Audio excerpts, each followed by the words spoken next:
Hello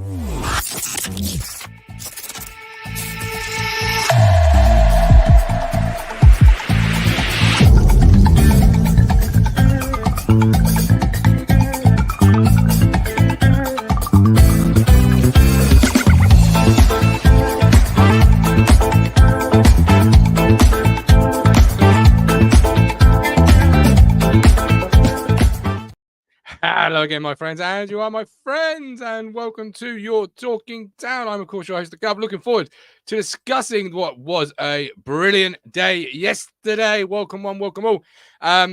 Yeah, back on the beers, says Mike D. Back on the beers, absolutely. Cigar on, says Colin Plum. I remember when Colin compared McKenna to Robson a couple of years back, says Blaze Dog. Pleased to say I was wrong. Dominic Dean, I think when I was 54, we were championship. We're 55 on Tuesday. And we'll be Premier League when I am. Absolutely. Town back where they belong. One of the founding members of the Premier League back at the top table. Joining me this afternoon are three wonderful people, but one of them only for a short period. But we've got Richard Moss, who was part of the celebration yesterday. How are you? All good, mate. All good? You recovered? Ready to roll. Ready to roll. It's going to be a long show. Strap yourself in, everybody.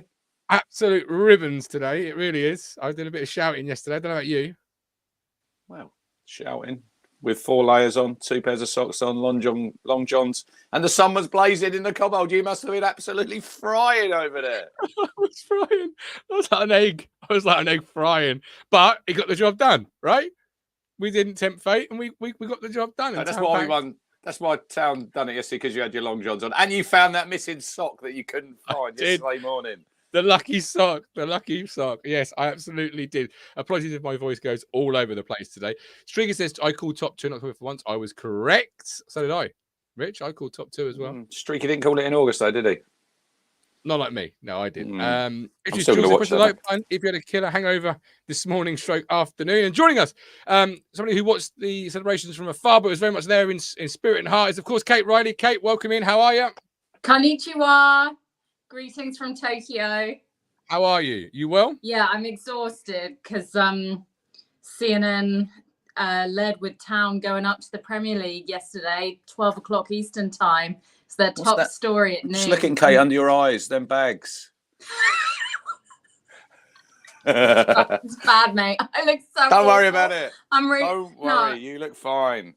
No, I'm really sorry to all the viewers tonight. Don't look my normal self, just like absolutely knackered, still on cloud 9. Went to Kyoto today to celebrate. That was just amazing. Just have some reflection, and yeah, I just can't quite believe it. I was just crying so much, like after the final result, seeing everyone on the pitch. Like, I don't know, we've seen some dross in our time, haven't we?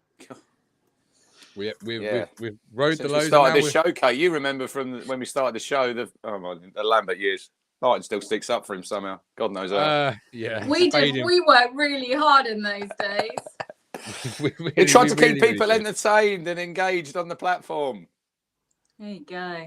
We did. Kate, one of the questions in the chat is, sorry, wrong button. What time is it where you are right now? It's 9:30. So I was on the train this morning, on the bullet train this morning at 9. Yes, it's been a long day. Yeah, it's been a hot day. 20,000 steps, almost 21,000 steps. Wow, it's been a long weekend, and as yet, like many of us, you obviously cried. I cried yesterday. I know Rich probably shed a tear or two yesterday at various points. And completing the lineup is the man from Del Monte. He's wearing the hat for Mama Moss. My mum will be happy today, Matt. Yeah, just for Mother Moss. Hi, Kate. How you doing? Hello, mate. You all right? You sound a bit ropey, Matt. Your voice sounds a bit ropey, mate. What have you been doing? I was going to go out and buy some Prosecco for the pod, but I've gone with other bubbles instead. I've gone Pepsi and a Coke. Sounds like you got some flat Lucas there. I've got some Prosecco downstairs. I couldn't quite finish it all when I got in last night. Crack I out did the have a Lucas. bottle. We've said this before. People bring out the Lucas over and you think a bit ropey, right, I've got a bone to pick with Gov. I see a tweet you put out yesterday morning saying you had music on in your house at 6:45 and you got told to turn it down, you turned it up. Now, I think that's a lie because I know who wears the trousers in your household and it's definitely not you. It wasn't yesterday. I just cranked that up. I said, not today. I don't care if the neighbours complain. They can complain all they want. Town are going up today, so I'm going to be celebrating. And I was playing Apache mode at 6:45. Kate, have you heard from the Singapore Blues crew? How they all feeling? Yeah, well, we were texting like when we could throughout the game. That was amazing, and they sent me some photos and some video, and yeah, I was so sad not to be with them. We've got our promotion party at my house next Saturday. Blimey. Wow. Yeah. Wow. Well, we were going to have like an end of season, like just celebration, the fact that we'd all found each other this season. And but now it's turned out to be a promotion party. Can you believe it? Yeah, brilliant. You get more members next season. Now we're going internationally global. Yeah, well, the guy, I don't know, the guy that took all the photos for me yesterday and all the video, he's Singaporean and he's been out in Singapore supporting Town for the last 30 years, like on his own. And now he's here celebrating promotion with the Suffolk's finest. Absolutely. And we're all celebrating. We're all still in party mode. Obviously, there's a big celebration tomorrow. There's a bus parade leaving Portman Road, going to Christchurch Park. So the celebrations don't stop today, yesterday, or even tomorrow. And where do you start with this fairy tale? It's obviously ended back where we belong. And it's really hard to put into words where we start with a day like yesterday, Rich, because some of you were very confident. Some of you were tempting fate somewhat. Some of us, like me, were... So apparently yesterday, the Cock and Pie in town, Matt Stannard messaged me. Behind the bar, they took 32 grand. That's unbelievable. How much? 32 grand. Don't know what they took in the Curve Bar. It's shut the place down, didn't they, Martin? Did they? Dry. Yeah, I think all the off licenses, Kate and Sainsbury's, all run out of alcohol because people were obviously going and buying that because you couldn't get in the doors. You had to drink on the street in loads of places. It was utter carnage. Never seen anything like it. It was brilliant. What about the Greyhound? How much must they have taken if the Cock and Pie took that much? Literally every pub was literally standing room only on the street, wasn't it? Oh, I'm so pleased for all those business owners. Yeah, brilliant. Martian88 says Curve Bar was nuts. He was there from 9 a.m. ITFC Beer says 32,000. That's a lot of tequila. That is a lot of tequila. See what? I'm glad I ain't got the broom to sweep all that crap up from outside. That's one thing. Oh, absolute yeah, carnage, man.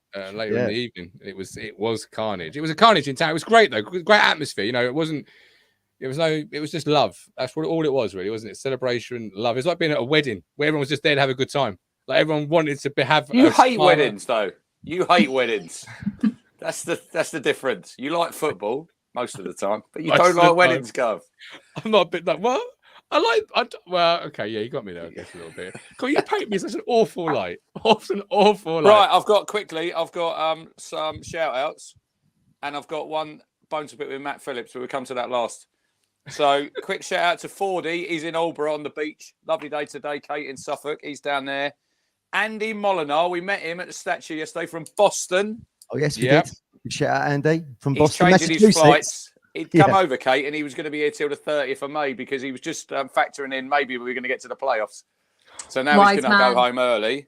It's got a promotion party. John Boy Buckley, who Gov met as well. And we had a picture with Sam Morsy's captain's armband. So I said I'd give him a shout out. And also a guy, I don't know what the guy's name was. We were at the Thomas Wolsey, Matt, and I said there was a guy from Chicago. And Kate, he'd just flown over for the day. And he was flying back this morning. But Bald and Blue has got a bone to pick with Matt Phillips because he says, unfortunately, I won't be able to watch live today as I'm in hospital. So we wish you all the best. However, on Friday when I commented that Southampton would get something at Leeds, Matt Phillips laughed at my comment and replied, yes, a thrashing. Please remind him of that today. Regards. I've got a lot of bad takes over the last few years. Just add that one to the list. But yeah, brilliant, wasn't it? Yesterday, all these people coming up and saying it's great. I kept bumping into the South Coast Tractor Boys. So Kev Keats we saw, didn't we, Martin? In well-oiled. They were well-oiled. Yeah, Andy James from the South Coast crew was next to me up in the West Stand. He stood with me, watched the pitch invasion. Kev Keats is getting a tattoo with Kieran's face, not as quite as mad as mine, with the words, "Our job isn't to dream, our job is to do." Oh, from that little that meme thing you sent through. I think Kate said, "Is Kate getting a tattoo? Are you getting a tattoo now, Kate?" Do you know, my husband's in the background. He's gonna be shaking his head, but I was actually contemplating one the other day. Any particular one? What would you go for, Kate? What sort of tattoo? Obviously, which you going for a face of Kieran McKenna? Right. Well, I don't know. I was thinking about Bluey, or like I quite like the Bluey on the microphone that you get on Town TV. That might be a bit too cartoonish, but I quite like that. Yeah, Matt, you gonna go for one? No. I haven't got the mindset for a tattoo. I'd have it a couple of days and think I don't like it, and then start picking holes in it and then hate it. So they're not for me. What are you getting in, Rich? A caricature? Caricature of McKenna. Wow. Does McKenna know? Yeah, the one with the big hair. Yeah. Did I send you a picture of that, Kate? Did I send you a picture of that? Yeah, you did, yeah. Yeah. But does McKenna know? Not yet. I'm sure Kieran will love it. I'll pass out the dentist. The thought of a tattoo needle. You go to needles and you get pulled about at Stowmarket Osteopaths, don't you? You don't use no needles. If you use needles, I'll be out of there. Elbows. I'll be like a greyhound. You see me? You think I'm fast around Tesco's? You wait until a needle comes out. I'll be legging it across the car park. Like most of you were legging it across that pitch yesterday. Matt, obviously, sort of great video. So we're going to play right now, and then we'll discuss the pitch invasion because the security they obviously brought in mass were as effective as, well, chocolate teapots, let's be honest. But here's Matt's wonderful video of the pitch invasion.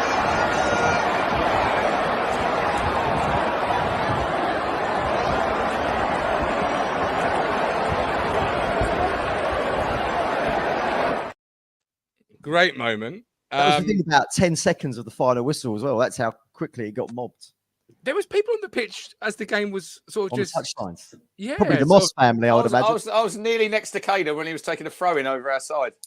The ball came over. There's a great. I don't know if you've seen it, Kate. There's I think it's on Town TV. It'll probably be summer. You'll see it on when they do the Town 25. There's a drone footage, Matt, of the pitch invasion, and it looks absolutely brilliant.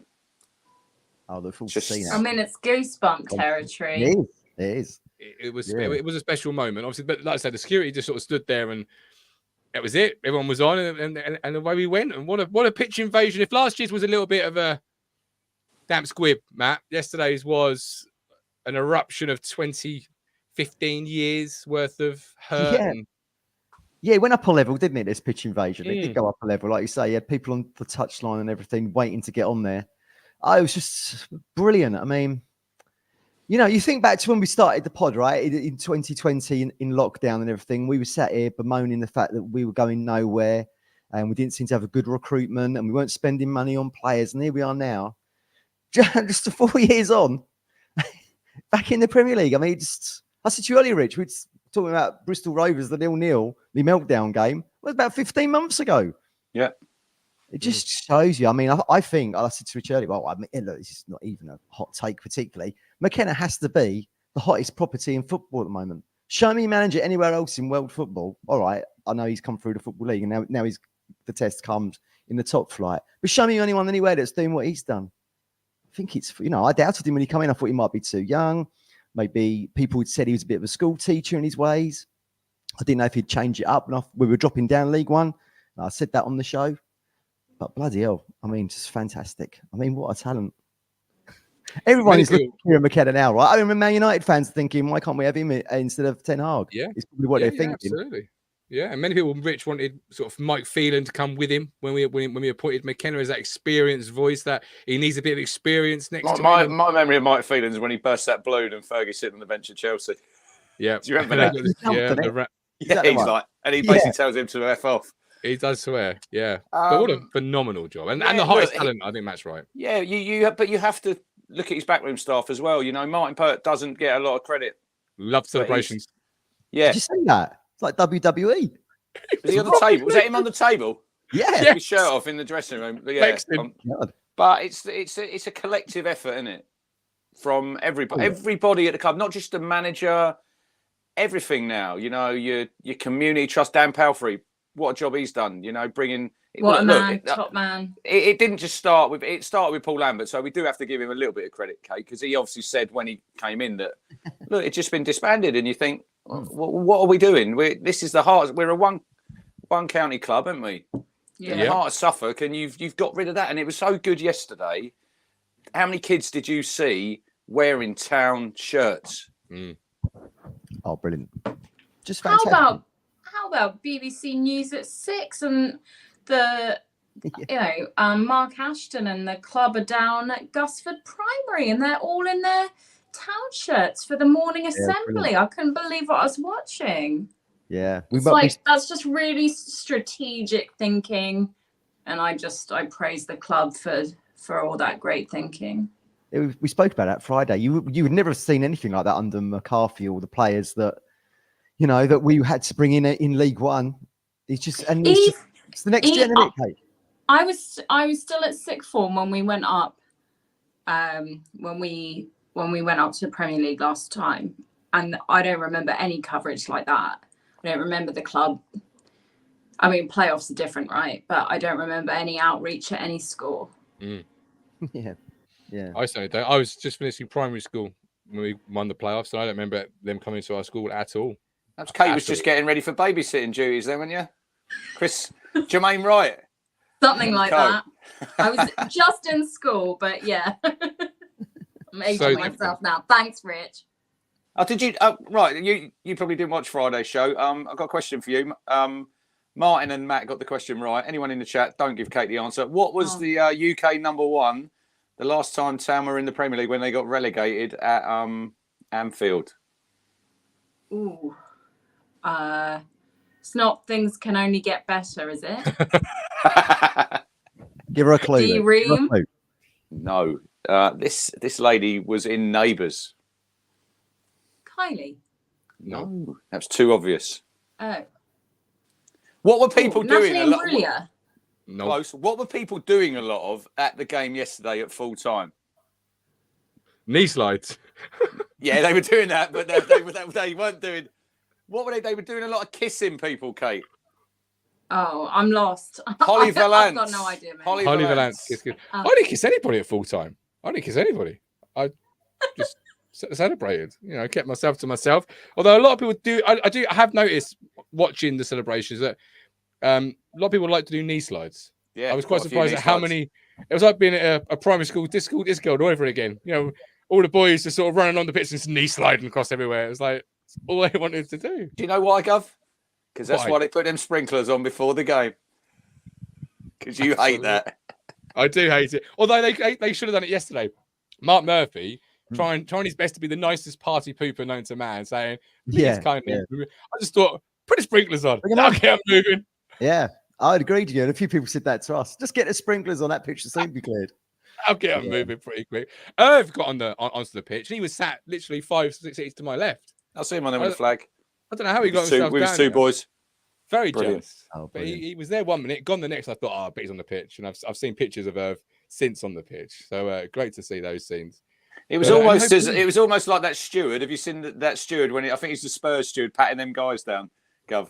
When it was literally the pitch invasion. They were like, there you go. What a waste of money. I suppose they've got to be shown to be doing something, because you see on Friday when they put out the EFL rules, Matt, didn't they? Pitches for players, stanza for fans, and all this. That's just to show that they got to toe the line. They have to toe the line. Yeah. And they they would just want it to go off safely, Gov. And they obviously needed them police afterwards to get everyone back. And then they done a little cordon round. So at least last year, one of the stewards tripped somebody. Like at least they made a little bit of an effort to stop somebody. Stop. This was like a human turn start. It was just like, go. It's like brilliant. I'm not against pitch invasions, by the way. I'm not against them at all. I liked it when they got rid of everyone, didn't they? And they brought them all into the corner over to where you are on the north stand. Then like one lone guy with his shirt off decided to sprint back to the semicircle, and then he just does a big circle and goes back again.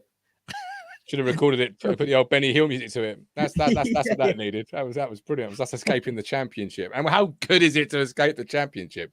Are you off, Kate? Love you and leave you.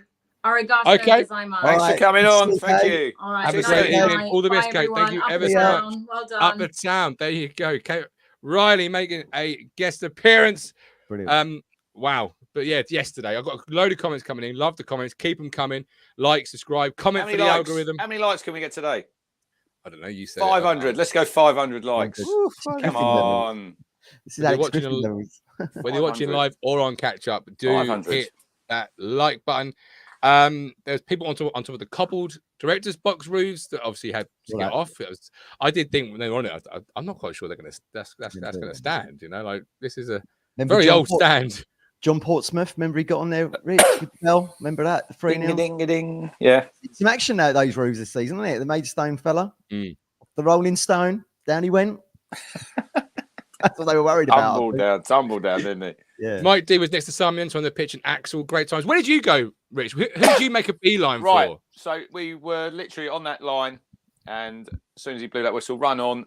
We were straight. Amari was there, and Caden had a big hug with them.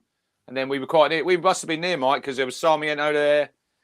He was absolutely loving it. There was a young lad as well on someone's shoulders. It was like he got his hair like Sarmiento. It was like a young Sarmiento, Matt. But there was Chappers was just across the way. Harry Clark had a horse's head. Someone gave to him, and he had that on. And look, it was fantastic. It was actually it's quite overwhelming when you're on there. Because you are packed in really tight, and there was a few like dads had to take their young kids away because it's quite intense, you know. And the players have got there was some pyros they got. I mean, you're not supposed to bring pyros in the stadium, I thought, boys. Not meant on the pitch either, but I like it. It's good. Yeah, the players had them, didn't they? They were holding the pyro. Yeah. But incredible scenes, and it was like that. I watched the video. I think it said Friday night of the 91-92 one, Matt, when we played Brighton, and literally everyone's around the side. Yeah, that's when the ref blows his whistle. It was like that yesterday, you know. It was good natured, and everyone was just having a good time, Martin. You know, like we've wanted this moment for so long. We never thought we'd see it. We have seen it, but I think it ain't sunk in yet. No, I think if you'd have said to me, probably when we started doing this show, I mean, like you said earlier, Matt, where we were and what was happening at the club and. It shows though, if you get the right people in the right places, what you can achieve. And helped by the ownership model that come in. I mean, like you say, I mean, all of these things are a little bit kismet, a bit fate, aren't they? I always say like there for the grace of God go I when it comes to ownership. And you know, we've seen Sheffield Wednesday lad there in the chat and giving us congratulations. I mean, look, that's a huge club that maybe hasn't had the best ownership models over the last few seasons. But we've struck gold. By the way, the new private equity guys, Sam Simon and Co, were on our train coming out from Colchester. You have mentioned about 400 times, man. Like, did you get an autograph? Did you get an autograph? Did you go? Well, it was funny. My shirt, please. You got everyone getting on, didn't you, from like places like Banentry and that, and all singing, and then you got these guys that are like the mafia standing in the train as well with shades on, like Men in Black. But well, what a time for them to come in, right? I mean, we spoke about the timing of that money coming in, and now what did you say earlier, Martin? 250 mil was worth to Luton, that promotion? Well, if you Google it, it varies from 150 to 250, depending on which article you want to read, and however you shake it, it's a lot of money. And some investments in life strike out, and some investments in life don't. And this is an investment for that group. Wow, it's struck out already. You've literally been here 10 minutes, had a cup of coffee, and it's your money's already, I won't say doubled, but certainly it's gone up in an investment state because the club's in the Premier League and that's the top table and you're rubbing shoulders with the top people in it's the best league in the world.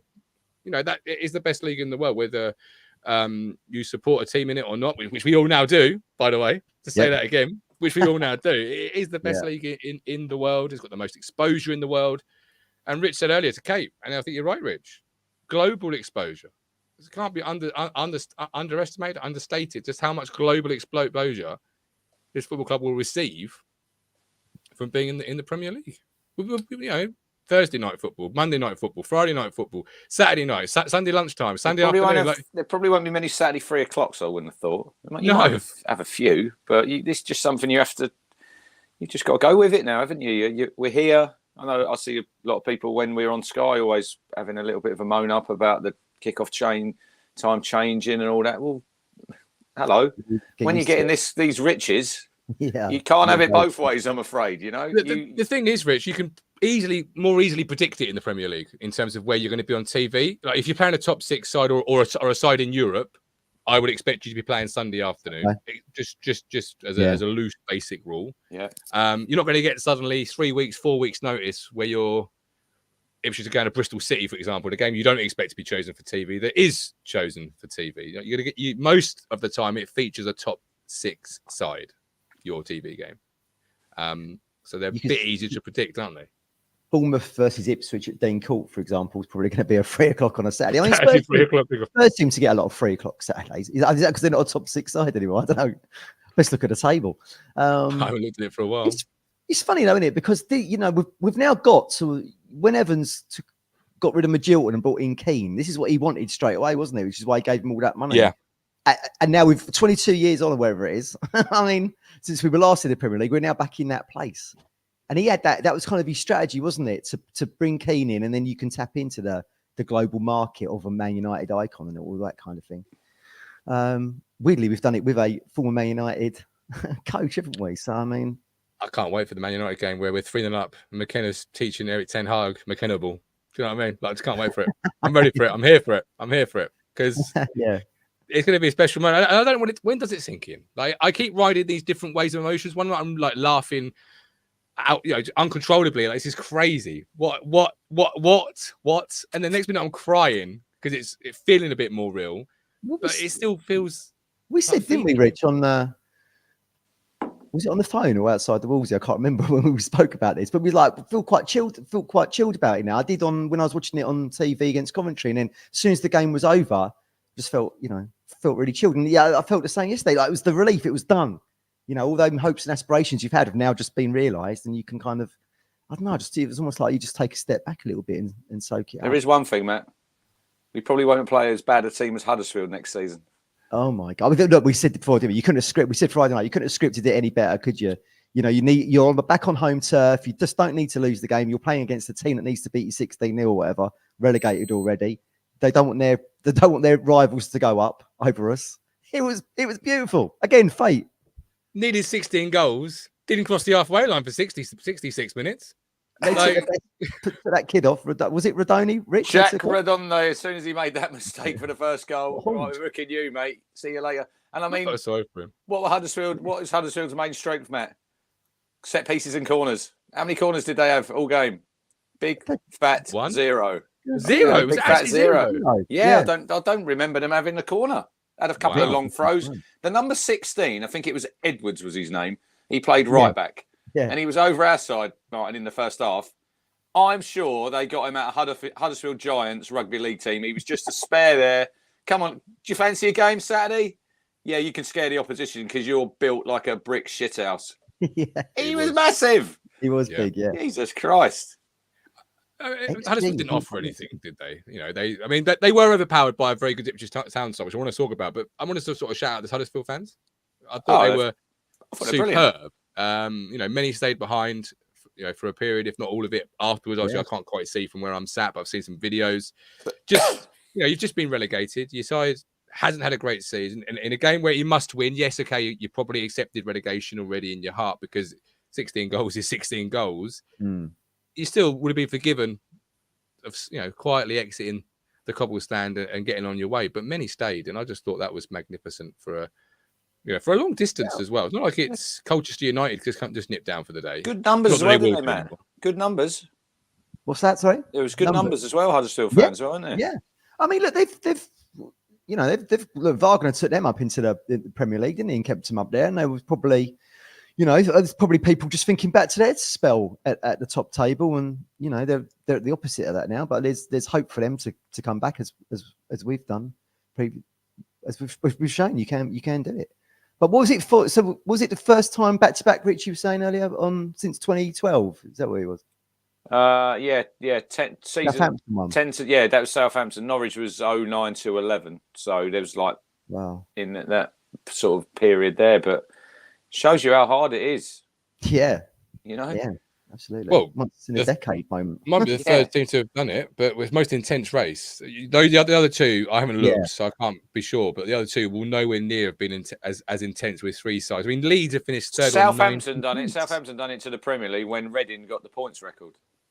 Yeah, there you go. Yeah. So, what points total did Southampton finish on? 87, was it? I didn't look. But I think Reading got 106 that year, didn't they? Yeah. I mean, to think that. Look how good we've been this season. They've still finished 10 points ahead of us, that Reading side. Yeah, 87 they finished on. You got Brian Dermott's Reading side that year? Steve Coppell. Was it Coppell? I always thought he'd be a really good Ipswich manager, Steve Coppell. He's a very boring person in interviews, though. That was the only downside. Your managerial choices. He's got some great managerial choices, hasn't he? Oh, my Lord. Some woeful takes on what managers. I mean, you wanted Warnock, to be fair, so did I, when we hired McKenna. That would have been my dream, that would have been my dream to have Neil Warnock in our dugout. But look, he was all on the Ipswich bandwagon, wasn't he? He was loving us. He'll be happy now.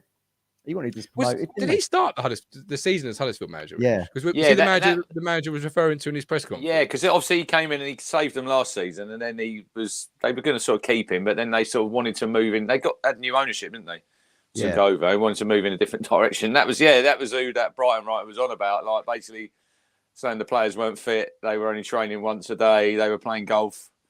They've certainly moved in a new direction. So I think that was obviously who he was sort of pointing the finger at. And then they obviously had Darren Moore. Darren Moore, what a weird sort of managerial career he's having. You know, he got promoted last season, Matt, and then he was in the Championship this season. Next season, he's going to be starting in League 2 with Port Vale. Port Vale, isn't it? Yeah. He played for them, didn't he? Is he ex-Port Vale? I think he played for them. I don't know. Not That's sure. Your knowledge, isn't it? I think he is. Someone tell us in the comments. I think he did. I mean, look, it's interesting, isn't it? You say I just feel want to go in a new direction. They've gone in the wrong bloody direction, haven't they? But we've done that under Hurst. Yeah. You know, you sometimes got to go backwards to go forwards. And there's been a great video online. I know Rich has shared it on his socials. Oh, my Lord. That finished me off last night. Well, the sky. I saw it this morning. First thing this morning. Jesus Christ. I was all right yesterday. I said to you yesterday after the game, I'd done mine at Coventry, the emotions, because I knew that was it. I had a couple of tears yesterday, but watching that last night, I'm thinking, blimey, I'm done for the night. It's really good. Yeah, I saw it this morning. It's great. It's great. It shows how. Yes. Yeah, absolutely. It shows how old the original footage, obviously from us in the Premier League, was. The guy next to the chap who's in despair is smoking. I was like, smoking in the stands at Anfield. Something you don't see anymore. It shows just, you know, if you want to date the footage anymore without saying how old you were when it happened, there's a guy puffing the cigarette in the stands. When I think back to when I first went to Pullman Road in '81, that was my overwhelming thing that I can still remember was the cigar smoke or pipe smoke. You could always. I remember that, Matt, when you used to go and you'd come up the stairs into the Pioneer stand, and you could just smell it. It was just like there was a great picture yesterday. I said to Matt this morning, I don't know if you've seen it, of Andy Warren. So he was he was at Anfield that game when we lost 5-0 to Liverpool, and we got relegated, and he's there with one of his mates with a sign, and it says, "We will be back." And then he posted it on his social saying, "I didn't say when." I just thought it was brilliant. Was it his sign? No, not there was the sign saying we've gone down again, blah blah blah, that one. But then he had another one saying we will be back. But he posted it saying, "I didn't actually say when we'd be back." I just thought it was funny. 20+ years. See you then. I mean, there's another shout out to the media team at Town now. I mean, some of the content they put out now, it's incredible. And I can't wait to. What was it last season, Gov? Was it Town in 25 when we beat Exeter, wasn't it? What's it going to be this time? Town in 105. It's just it's mental. Crazy. It is. Blaze Dog asks, what's been the worst part of the last 20 years following Town? I mean, I said on my social media yesterday, we've had some barrel scraping lows. To pick one out would be almost impossibly difficult. Relegation obviously sticks out like a sore thumb in terms of going down to the third tier. I just think watching the games was it the lockdown games? Yeah. Under Paul Lambert, I just hated it. And I wouldn't even want us to win games, so he'd get sacked. Now, if you remember the Shrewsbury game, everybody, if you're a long-term person watching the Talking Town, you'll remember that I was like fuming. We'd won. Jack Lancaster scores, didn't he? I was like, bloody hell, he keeps his job for another week. I was just like, I couldn't deal with it. I mean, look, that's polar opposites to where we are now in terms of a club culture and where the fan base sits. You're entertained now. What season? 90 goals? 90 goals? 92 goals? 92 goals. 92 goals this year, 99. Was it 99 in the end last year? So, 194 points in the last 2 seasons and 193 goals. What is it? 194 points, 193 goals. Oh my God. We've had worse years, haven't we, Trig? Yeah.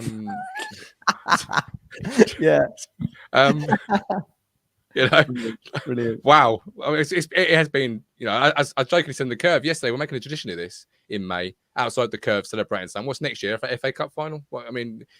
What is, for many, it would be saying the Premier League, which we'll obviously cover in the next couple of weeks in terms of what we see. But it just feels like it's becoming a routine tradition that under McKenna that this club has something in May that it is celebrating, which I'm not used to. I'm not used to doing anything in May except clapping players around a pitch that finished 14th in the Championship. Well done, boys. Well done, boys. Well, we're at the one we spoke about the other week, Rich, where Sheffield United, wasn't it? When King don't even come out at the there's about 500 left in the ground. We just lost 3-0, and you just think them games are horrible when you go into the end of the season. You've literally got nothing to play for. Yeah. You just go in and you're just turning up, and it's just you're going through the motions. There was was it 5-1 against Wimbledon?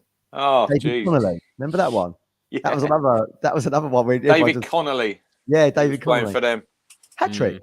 He gets hat trick, I think, and then like the ground defences, and again that was sarcastic applause. I think when they scored the 4th and 5th, all the town fans are going, "Way!" and you're thinking, we were used to, wasn't it? Don't really like that when it's your own team when you're being sarcastic about. No. It's not great, is it? But when you're scoring nearly 200 goals and netting 200 points, it's almost like FC EA Sports FIFA levels mine on the PlayStation. It's like, which we're now on. Which we're going to be on. Did you? I didn't hear. I don't know if you did. You may have said it. I may have missed it. Did you give the shout out to the gentleman who said hello in the fan zone, who is what was FIFA, but is now whatever it's called? I've not. I couldn't even remember his name. What was his name, Gov? No idea. Sorry, I don't know. There were so many people coming up to us yesterday saying hello and brilliant shows, and it was just a bit of a daze. The day, you just. Big shout out to the lads I saw at Colchester Station, Braintree crew, saying they watched the show, loved it. Sounded like they've been watching it, for a few years. With the FIFA chap, it was one of those really, those sort of situations where you ask someone's name and they say it, you don't quite hear it, so you say, "Oh, sorry, what was your name?" And they say it again, and you still don't quite hear it, and then you're like, "In that," I was caught in that. I can't really ask a third time, so I'm just going to say, "Okay, right," because Dave Vamp was just starting up at the same time. And it was like, Dave, you just whipping them up. Can you sort of be quiet just for 5 seconds while I can make sure I get the name right in my head? And you can't go back for a third. You can't ask someone's name a third time round, can you? Yeah, you've done the right thing, especially with your memory and names anyway. Yeah. Yes. But that was a real personal moment for me yesterday. All the people saying, hello, love your stuff, love watching. Because obviously we do it. We love doing it. And we hope people watch and enjoy it, but it's always good to hear that feedback in person. So I've thoroughly enjoyed meeting so many people yesterday who thanked us for what we do. We've had enough people on the socials over the years saying it's shit. Over the years, we have more people telling us we're shit and useless on social media. So it is nice to hear the stuff, the positives. Yeah, absolutely. It is. ITFC Beers gifted 5 Talking Town ITFC memberships. He's love that. Thank you very much.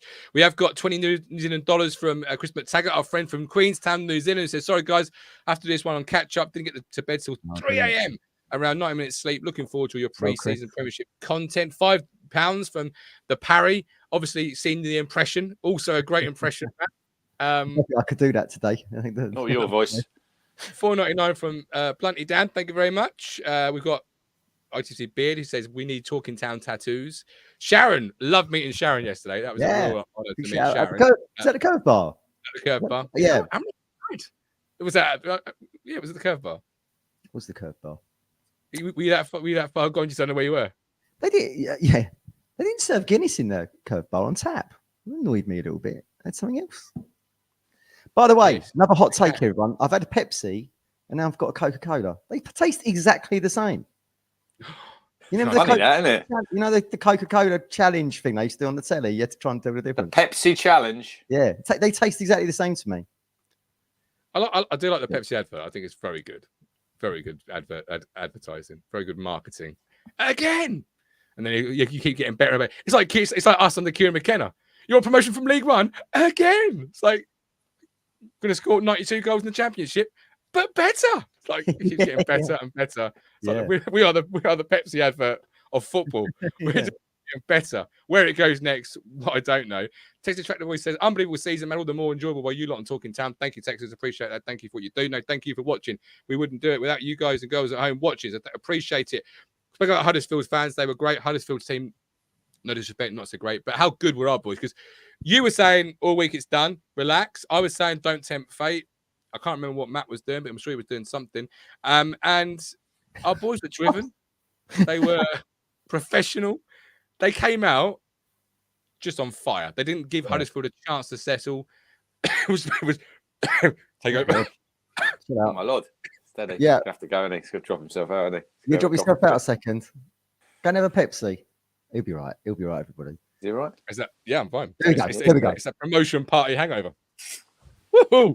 Got choked up there, literally, didn't you? Yeah, I did. By Axel's shot, starting us off on our way. I thought Axel was the score. You didn't have him on your betting slip, did you, anybody? Yeah. Axel striding forward from right back, unleashing one.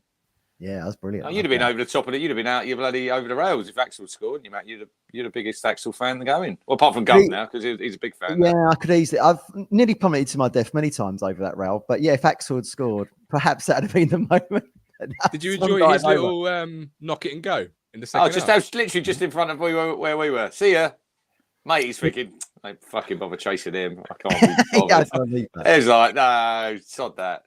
He had the big flag at the end, didn't he? The big flag, and we were near him as well. He was giving it the big licks. He really was. Unsung hero, Matt. The unsung hero.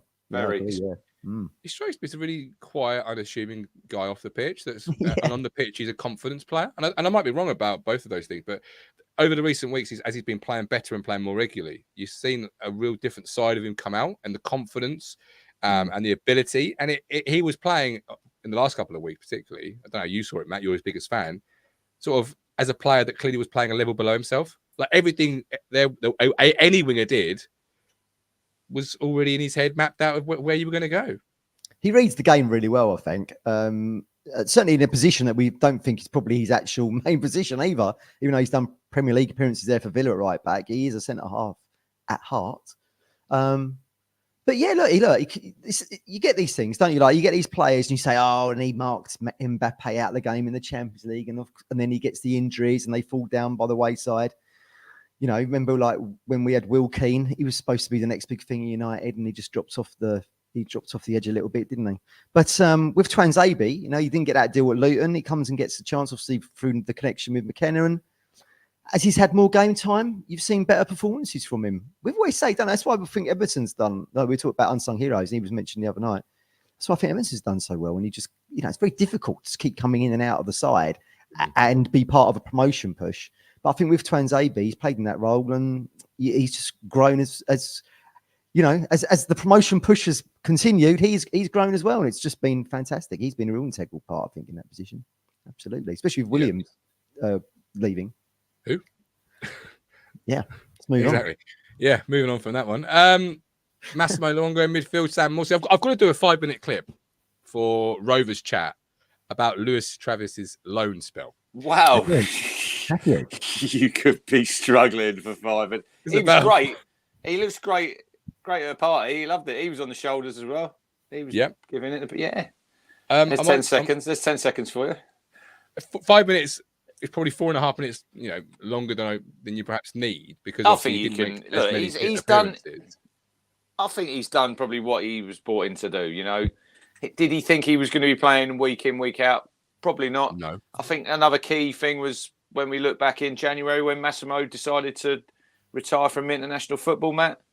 I think that was why one of the reasons they probably brought Travis in at that time, thinking they might not have known if he was going to stay or go. But I think that was obviously when he said he wasn't going to go. I think that said to me that Lewis Travis is just going to really be a bit part player here unless one of them two have some injuries, you know. Yep. But I think when he played quite well against Sunderland.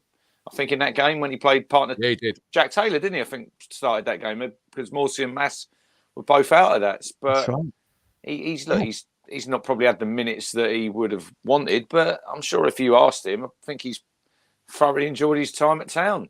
You know, I think he's, like I said Friday, Matt, with someone with that experience, look at he gives the experience in the dressing room as well when he's played over 200 games and he's captained. Yeah. And he'll probably go with everyone's best wishes when he probably goes back to Blackburn. I think he'll probably go back there, and fair play to him. You know, he's part of that squad. When we look in 20 years' time, when we're sitting here still doing the pod, still whining on the Sunday, Matt will probably still have that silly hat on. But you'll remember every single member of this squad.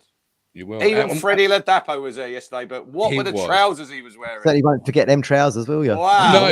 No, but without those goals at Cardiff at home, you know, we're not where we are. So he's also, you know, played a big role. But where I was going really was the partnership that Mass and Morsy have formed. And that's the reason why you've got a player with such experience in Lewis Travis who can't break him, because they have been such a formidable two. And yesterday you saw the best of them again. You know, Morsy, tenacious.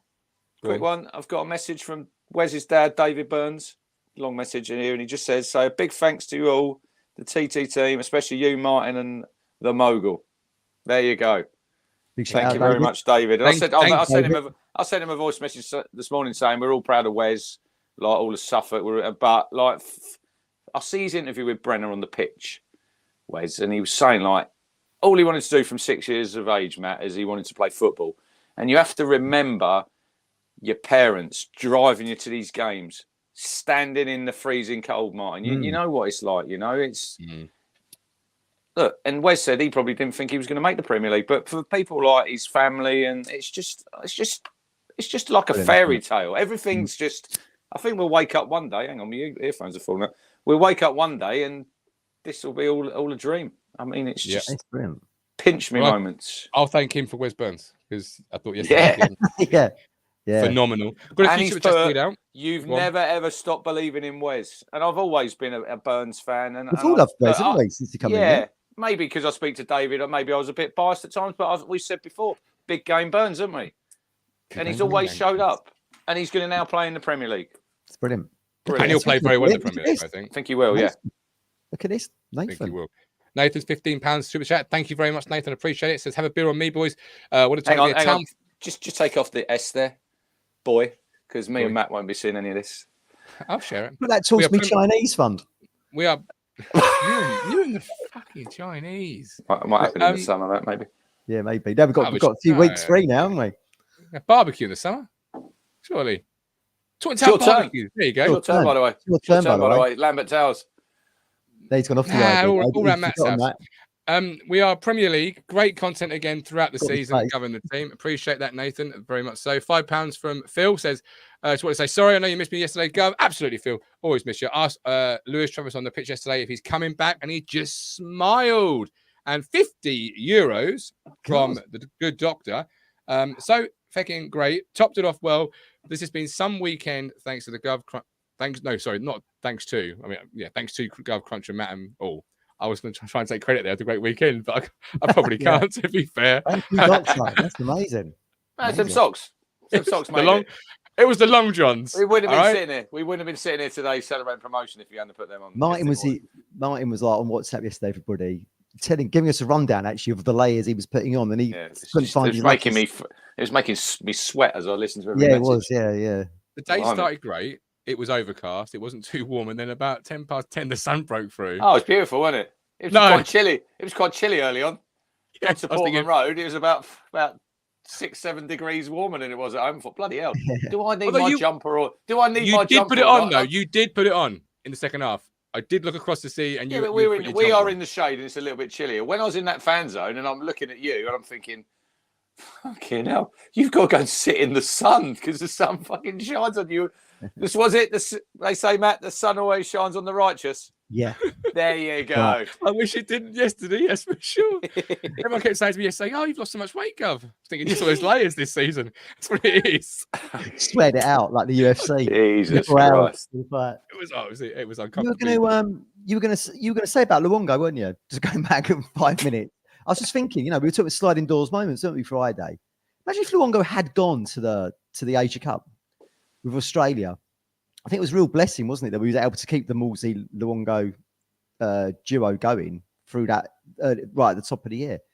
Because they've been so integral, haven't they? That's another sliding doors moment that we've probably taken for granted. Oh, Luongo announces he's not going to go and play for Australia again, etc., etc. Because Burgess obviously went, didn't he? So I think to be able to keep that duo there and make them pretty mainstay throughout, you know, when we had a lot of games coming, I think it's been brilliant for us. Fantastic. All right. I've dropped the link. We've got people waiting to come on. Just no transfer talk. I'm looking in the private chat there. Frank's on about targets. We're not talking about any players staying, players going. We're just celebrating today, aren't we? Celebrating. So I want your thoughts of the day, the weekend, the memories, the best part of the season, all of that sort of jazz. We'll focus on the Premier League. When's the next show? When's the next show after today? Next Sunday. That's when I want to start talking targets. I don't want to start talking about who is not a part of this journey. It might surprise a few. Probably might be that the guillotine Gov has been sharpening the guillotine. Give him a week. I've looked at my squad list today. I've cut some. Already? Yeah. Due to my fragile nature, you know, I'm going to have to go and make a cup of tea. And I'm not storming off like I did after Maidstone. You did say this morning it's going to be a long show, so you do have to, with your voice as well, Matt. We need to look after it, mate. So I'm going to take 5, and I'll see you in a second. All right. Good singing voice as well, any Matt, as well. So you've got to look after them. Yes. He had a bucket on his head yesterday, which I know you saw the picture of. That was great. That was outside curve. Got a bucket on his head. Got a bucket. Only a little, but to normal people who have buckets, it was just a little thimble, wasn't it? Because Matt's quite small. Well, no, if he was small, it'd be bigger than a thimble, wouldn't it? If he was really tall, it'd be a thimble. You've reversed those a little bit there, haven't you? Not really. Not really. I think you have. We're bringing Stephen Parry, which is like talking to Matt anyway. We found that out on Friday. Stephen, you, like Kate, obviously your heart's in Suffolk, your heart's in the stadium, but you couldn't be there yesterday. What was it like from your perspective? Talk us through the memories, the thoughts, the feelings, the emotions.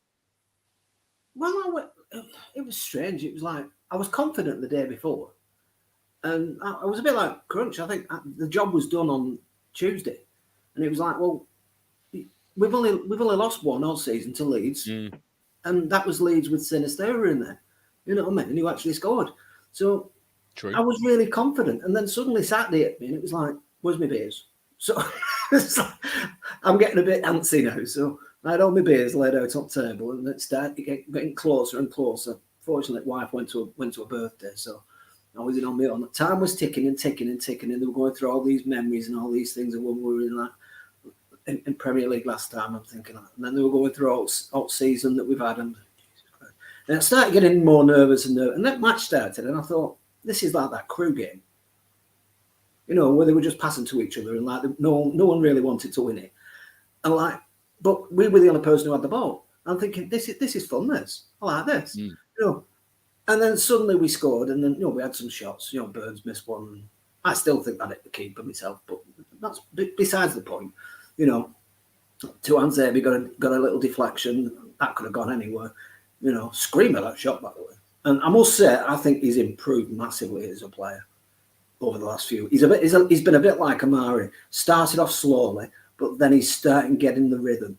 And I've always said that staying at big clubs for these younger players, can be really detrimental to them. You know, you see Rashford. Rashford could have been anything. They stagnate a little bit, didn't they? Yeah, he could have been anything. I think he needed a move. A lot of these United players needed a move. These younger United players, like Ahmad, he's up for 7 million now. They want to sell him. Yeah. You know, he needs to go. He's not going to. You know, he's just going to go stale there. You know, you look at Chelsea.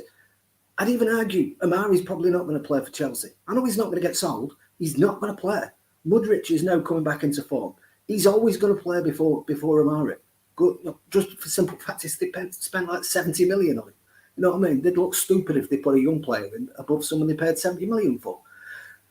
You know, and so some of these young players have to sit down to themselves and the parents, leave their agents out for the time, because their agents are just saying, well, if you've got to stay here, you get more money. And look, what's best for me as a player? And I see Axel coming to us. You know, he played in Champions League, he played in Cups, but he's improving as a player. Just being here. You know, he's getting regular game time. You know, he's improving. You know, he looked like Gandalf yesterday, thou shalt not pass. You know what I mean? Nobody was getting past it. And he's got a real good shot on him, and he's got a good pass on him. And I think, he surprised me a lot. I'm a big advocate for Harry Clarke. But right now, I'd say Axel's probably better equipped for the Premier League than Harry Clarke. As a defender, as a right back even. And he could be one of those surprise standout players next season because we're going to have a lot of defending to do. I do think. Like I said, I do think. I know you didn't want to go about transfers, but I do think we're going to have to improve the centre midfield and the central defence. Okay. And if we're going to push the boat out, there'd be the two areas I'd like us to push the boat out for, because that's you can see by this season we had what was it? We conceded in the League One, then we conceded in Championship. We go up. You're going to concede more in the Premier League. That's the area we need to look at. Yeah, we can score goals. That's a given. Even in the Premier League, this team will score goals. You've got to stop them going in because they're going to score more than they do in the Championship. You can say 7 sides. Doesn't matter what we do about them because more often than not they'll beat anyone. It's the bottom sides. If you can get results against the lower sides, you stay up. What was it they said? I was watching a program not so long back, and they said this season's going to have probably one of the lowest points totals for staying up. I think it was about 27, 30 points. And they were even bringing back the idea of having 3 up and 3 down because, 4 up and 4 down because top and bottom of it is 3 up and what was it? Yeah, 3 up and 3 automatics with this season. Yeah, because you're so confused. The gap between the top 3 and the playoffs is ridiculous. You can't be changing it just for Leeds. No, I know, but that discussion for Leeds. No, I'm not changing nothing for Leeds. But it's not even coming from Leeds fans. That discussion has been had because the points total of the Premier League is so low at the bottom, and the points total for the Championship is so high. You know what I mean? So people are saying, well, it's unfair on the third place side. I think it's great. The cope they've been going through has been unbelievable. If they're head and shoulders above everybody else, Steve, they'll walk the playoffs. I mean, they've got to do with Norwich first of all. I'm rooting for West Brom, to be honest. I kind of like Carlos going up. I think it'd be fun. Yeah, I agree. But I'm feet up with a beer, not caring. It's like you can just it's not caring because you're not in it in the sense of you finished 10th. I'm sitting here enjoying the playoffs. 2 weeks ago I was crapping myself about the playoffs. I'm going to sit here and enjoy them now. But the game itself, it was a fantastic result. We did what we needed to do, and that shows professionalism. And then the scenes afterwards, they were mustard. It was a sea of blue, and it was just happy faces. And I put on Twitter earlier. It looked like everyone had been told they'd won the lottery, and everyone was just happy. And in a way, we have, because we're in the Premier League. That is like a winning lottery ticket for every. Say it again, Steve. Say it again. Where are we? We're in the Premier League. And that is like a winning lottery ticket for the club, for the players, for every single fan. Even if we finish 16th, that to me is a win. Hey, I'll be discussing where we finish next year. Listen to the Gov. He gets his predictions spot on Wednesday. Second this year. I'll call it. I'll call it. Not on players, granted. I'll be there, and top and bottom of it, I think we'll survive. I think we're more than enough. I think McKenna's got a plan already, and I think he's getting that plan together. He knows just as much about the Premier League as any manager that's in there. Steve, I hope he's only got one plan this weekend. That's to get, absolutely leathered. Doing anything absolutely, yeah. Right now, he needs to spend some time with his family. At the end of the day, they all deserve that. I'm not turning around and saying that'll come. I just mean celebration. Get the tequila, the Jägermeister, get the beers. Get the party started and all that jazz. Steve, I've got to bring other people in. Your one emotion from yesterday. Your one overriding emotion in one word from yesterday. If you could sum it up with a bow on top, what would it be? Joy. Love that, Steve. We love you. See you in the Premier League, my man. See you later. Not obviously Stephen literally on Dash the Doubt. Well, I don't think he signed for a team. He might do. He does look like Jimmy Bullard, I hear. Matt, I'm sorry. I thought I brought you back. I was going to try and get Steve to do an impression of me. I wanted to see if he could do the Essex accent. Never mind. Well, everyone in the chat was asking, "Where's Matt gone?" I literally thought I brought you back. Listening to Steve. Right. I thought it was. Got me tea now. I'm happy. I've got me tea. Is it Tetley or is it Yorkshire? Tetley. It's Tetley. Tetley tea. Lovely. I couldn't get Yorkshire in the garage. Got a few super chat before I bring in Aussie Blue. We've got Colin, we've got Frank, we've got 20 Norwegian. I think it's Norwegian Corona, I want to say. but I'm not up on my currencies. He says Ipswich Town. Thank you very much. Rabadam. Thank you very much for that.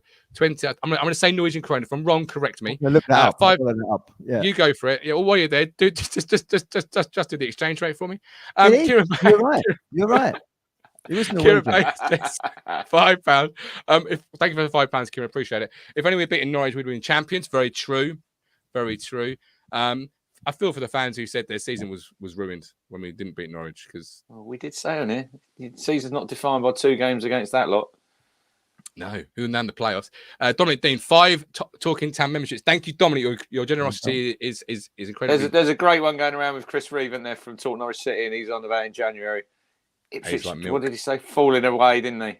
Fall out of the playoffs. Oh yeah. Biggest championship crumble we've ever seen. He said it was going to happen. Do you think that the decade of domination has now been demolished by one big demolition ball up with us getting promoted? I mean, result-wise, they'll cling on to the 15, 13. It's like someone tweeted me this morning saying, no, even if we don't go up, it'll be 16 years. Well, you can't look at it like that. We might not play for another 10 years. Oh, so that's 26 years since... Piss off. What it means is the tide has turned, because let me tell you a little story about Norwich City. They were always, in my opinion, growing up, not the greatest team. Well, they still aren't the greatest team, but a mid-table team, maybe flirt with the top 6 of Division 1. They weren't. Then they got promoted, and the Premier League money changed them. It changed them. It's going to change our football club, in my opinion, in the same way it changed teams like Norwich, Rich, where you suddenly got money about you. Oh, look out! He's going to cough again. Here he goes again. Look, it'll change out the landscape of our football club for the next, I don't know how many years. You know, and we'll spend it wisely when it comes to that time in the summer. But that's another time. It is. But my voice is in ribbons. I was looking for you to say yesterday. You took a moment. You took a moment to see me drown on the internet, and then chucked a live boy out there. Just really cling on to as I'm about to help. By the way, one of the memberships that Dominic or ITFC has given away has fallen into the hands of a Leeds fan. Oh. So a Leeds fan is now part of the journey to the Premier League, whether they get there or not. Welcome in, Leeds fan. I think his name is Liam. So welcome in, Liam. Liam from Leeds. Liam from Leeds on the Discord. We can be your Premier League team next team if you actually do fail in the playoffs. We actually hope you beat Norwich. Well, we're all supporting you. Right? Yeah, exactly. Absolutely. Yeah. I'm a lurking Leeds fan and now being gifted a membership. There you go. The powers of YouTube. I don't gift them. YouTube gifts them. You don't get like live Liam for free. No. Lap it up, I say. The sun's shining. It's a great day. It's obviously a fan by watching, you know. All right, bring in Aussie Blue. Aussie Blue, how are you? How you feeling? What's your thoughts of the weekend? Oh, amazing. Rob.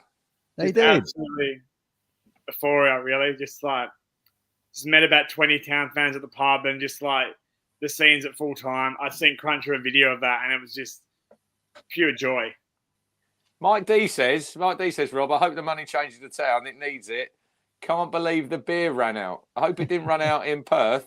No, there was plenty. There was there you go. They had the Leeds game on as well in like the other room. And one of the Leeds fans just walks in and looks at our score and goes, oh, for fuck's sake. And then just storms out. We do need, boys, to give a big shout out to QPR for what they done last Friday. That was like the probably, look, we had some weird results, didn't we, in them last few rounds of games, Matt, but that was probably the one standout when you look at it now. Weird one. That was the moment that gave oxygen to the fire, I think. Suddenly the tide started turning then, didn't it? Yeah. Well, I've got a question for you, Rob, and I think I said to you yesterday, Matt, or it was on the phone we spoke in the week. I think the 2-week break that we had has massively helped Town to get over the line. I think we were running on fumes, Rob, in them Watford and Middlesbrough games. We were. I think we were. Just like Kieran Moore as well. He was absolute, like, his tank was almost empty. Yeah. Off that Wales game. 6-2. Yeah. I think, Rob, you've been with us since the start, haven't you? With Talking Town. I remember you was on early doors with us. Yeah. You've been part of this journey all the way through. What's it like? What's it like being in Australia watching Town? And what time was it out there yesterday when you were watching the game? It was 7:30 kickoff, like PM at night, so not too bad. That's One not of a the bad early- time, actually. Yeah. Lunchtime. Early We might have game. more lunchtime kickoffs in the Premier League for you. That'd suit you out time-wise. Yeah, sometimes some of the midnight games are a bit crap. Yeah, you could have some. You could have some late, early morning ones if you're on at 8 p.m. on a Monday night football. But hey, the Premier League's worth it, mate. Exactly. Every minute, Yeah. every minute. We were falling asleep, Rob, against bloody Rochdale and Dross like that. So we're not going to bemoan kicking off at 8 o'clock or whenever we kick off. Kick off at midnight for all I care, Matt. Has Martin still got that poster of Lambert or what? Of course I have. He could just actually change that screen with a click Put of it a on the button. background Oh, green one screen. click. I ain't going back there. Never He's go like, back. we've We've been in gone the forward past. now to a new hero. Who's, Rob, who's been your player of the year for you this season? And who's really impressed you in the town promotion team that's going to the Premier League? That's very hard to pick, to be honest. But Well, you got to pick one. Got to pick one. Just one. One of those That's the rules. outstanding rules. 11 players. It's the rules, Steve. Don't sit on the fence. I gotta go. Let's go Luongo. I think I didn't Luongo. go Aussie. I was going to be with that Wow, unbelievable. I just thought think- Burgess. I just think when Luongo's at the side, Morsy is a lot calmer on the ball. He's doesn't go in as Good hard point. as he Yeah. normally does. He get picked. We still get a fuck ton of yellows, but I think it's a lot calmer. I think Roy Keane's going to love Sam Morsy next year in the Premier League. So, he's just going to love watching a player that Oh my obviously God, yeah.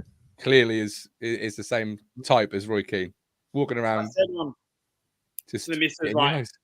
I said to the missus, because I want to get like a new shirt next year, and I want to get one like Luongo or Burgess in the back, and I got her like, who do I pick? And she's like, I don't know. And I was like, okay, let's make a deal. If any of them score in the last 5 games, that's my player. Nice. Wow. So I think here it is. You didn't think it was going to be Burgess, did we, really? No, I did not. You could buy both What the home and season? away, Rob, and then you could have one of each, couldn't you, on the names? True. It's a bit of a, you've got to shell out a pound note there, Yeah. but It's a there'll bit be a hard. third shirt, the Leisure Pound. Is it tight in down under? Oh, they're going to be about probably about $100 or so. Yeah. Australian. What I liked yesterday was when Mark Ashton came out with all the medals onto the pitch, and I was hoping he'd wear them like Mr. T, head of all of them over his neck, but that was a great moment as well when he came out. Right. Can we just No, touch Rich, on, not can we for just me. touch? Can we touch on that Yeah. but trophy? Trophy for coming second. No. Yeah, I don't I'm understand down with it. Why? I liked it. Why not? Reminds me of primary school. You get a prize, you get a prize, you get a prize, you get a prize. You finish 14th, you get a prize. Like, Hey, we got 96 points. We'd normally win the title with that. You give me any kind of still. We Going. didn't. I thought it was good. we didn't. It's Yeah. second place. It's second It's place. a I don't trophy. want a medal. It's a trophy that I guess it's the got league. promotion. I guess it's the EFL of this their sort of thing. I get if you maybe get a medal. I don't think Agreed. You should get a trophy. Yeah. I don't think No. you should get a trophy, not Maybe- for coming second. Well, maybe it's because I don't know. Because obviously you get one go up in champions, you get one to win the player final. Maybe it's their way of just going. Well, here's That's Didn't you fine. just love Mark Ashton carrying that trophy out? He's like, Yeah. yeah, Brilliant. look at Too me right. in Too my right. waistcoat, giving it the. He needed the Conor McGregor walk on, didn't he? Matt? That's what he needed. You know, The the thing is, strike. Exactly. get- Rob. You got it. You got it. Love it. Yeah, you got it. The thing is, I get the playoff trophy because that's a tournament in itself. That's a special. 100%. I was chatting with my mate Robbie last night, who's a Leeds fan, and he said, well, what about the playoff? I said, yeah, but you playing a mini tournament there and you're Yeah. playing a final at Wembley. That's a final. Talking of tournaments, it's, Innsbruck champions, second Yeah. place, trophy The writing left. was I on the mean, wall. The writing was on the wall. Early absolutely. doors. Are we going to be back in that Innsbruck Cup? Do you think in the summer? Do you think we'll be back Well, in as the We're holders? holders, aren't we?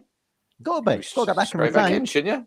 Yeah, Yeah. absolutely. Look back. Look, Look, Aussie Blue, it's been great to talk football with you. Thanks. It's been a while as well, so thank you for coming back to us and Yeah. giving us your Cheers, thoughts. Rob. You Cheers, stay Rob. well, all right? Thanks, mate. You scream. Speak to you All the soon, best. mate. All the best. Mike D should only get a trophy for first place. Player winner shouldn't get one either. No, but it's a special tournament, Mike. That's a separate tournament to the league, isn't it? It's only 4 teams. It's not every team in the division.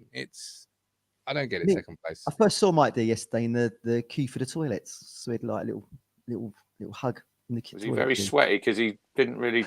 He's another one who didn't check the weather. Oh, I checked it. I just paid no attention to it. Yeah. No, well, I was coming out of the toilets. He was going in. So we I just was waving ferociously to Matt up there.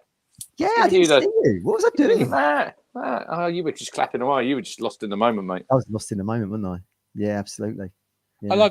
I agree. I will bring in. We've got Colin, Frank, and the Fisherman to round us off. I'll try and give you all as much time as I can, gentlemen. But obviously, time is pressing. I just wanted to say, Hey, whoa! Time's not pressing today. We got all the time. I've already sat. No, that's fine. You two can carry it on because I've already sat in one place and sweated for a long time yesterday. I'm not quite ready to sit in front of lights. That's your own fault. Again. I've got no sympathy for you yesterday. All I had we told you we got the job done. We didn't need superstition yesterday. This Huddersfield team were poor. I'm all for the medals for second place. That's fine by me. Not fine by me. I'm not the rule. I'm not the judge here, but I'm okay with it. Yesterday's dynamic is really interesting. I don't know how you two felt. Like, you had Mark Murphy trying to be the most politest, upbeat. Who I thought, by the way, he was really good yesterday. Mark Murphy. Thought he done well. Full credit to him. Yeah, very good. Yeah. What I didn't like, not from him, was when they were trying to shepherd the players like sheep into celebrating how they wanted them to celebrate, instead of saying, you go and celebrate. It's your moment. Like, they were calling them over. Come over here. You'll get pictures with the trophy in a minute. Like, no. Let them celebrate. Let them get their picture as a group. Let them. We had a bit of it last year as well, if I remember. It was like, no, let them go. Let them live in the moment. How did you two see that? Yeah, I agree with that a little bit. Well, I mean, presumably they've got to acknowledge like the media rights and all that kind of stuff that it comes down to. But yeah, I get it. They wanted to celebrate in that goal, didn't they? Doing all the pictures, and you got Big Fabio down there. He high-fived me outside the curb by yesterday. Big Fabio. You had Harry Clark, fist pumping every stand. I did partake in a fist pump. Did you? Wow. He likes it now, doesn't he? Me and Fabio did the little high five thing. I thought that was like game recognizing game on the power. He's obviously seen you on Instagram. I would not like to be taking a right hook off him. Maybe he's using it as his next fight. Maybe he's thinking people would like to see that. Could be some good content right for the summer. No, I wouldn't even wish that on Matt. No way. Oh my god! But yeah. So you joined in on the fist bump yesterday, did you? Oh, I gave it every single barrel, mate. Why not? Every barrel. That was a lot of years. He appeared outside the curve bar a bit later, didn't he? On someone's shoulders. So did Fridge. He was on someone's shoulders. Yeah. Fabio. He was on someone's shoulders. Well, Fabio looked like he was raised above. He can't have been on someone's shoulders, surely. He was on someone's shoulders. Harry Clark was. I see him. Yeah, Harry was on someone's shoulders. Yeah. Andy said, ITFC says, game recognising game is the best thing Matt's ever said. It's a very short list there. Andy, hi guys, just at the end of your pod. Great season, chat. Great channel. Nice to see you. Andy from Boston. Andy, safe journey home whenever you're going back. Enjoy the Suffolk sun. Shout out the Red Sox at Fenway. Yeah. Sean said the only downside yesterday was I didn't end this season with a match bingo win. Plenty of spots to start the Premier League with. Good man, Sean. Let us know if you're comfortable sharing it, Sean. Let us know how much you've won from match bingo this year. If you're comfortable sharing it. If you're not, you can do the cricket. We've got cricket through the summer. You can do that on there, can't you? Yeah, cricket's coming up. I haven't obviously mentioned match bingo today because I'm not quite sure where things stand with that today as we speak. But there will be a cricket on there as we enter a cricket season. Of course, you can pick up your lovely Leeds-inspired cricket top from Planet Blue.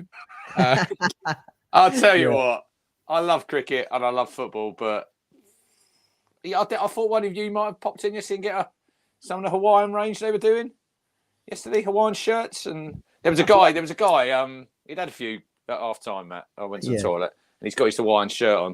And I said to him, "Oh, you weren't brave enough, mate, to get the shorts and the hat." He said, "Yeah, I got them for Benidorm, mate."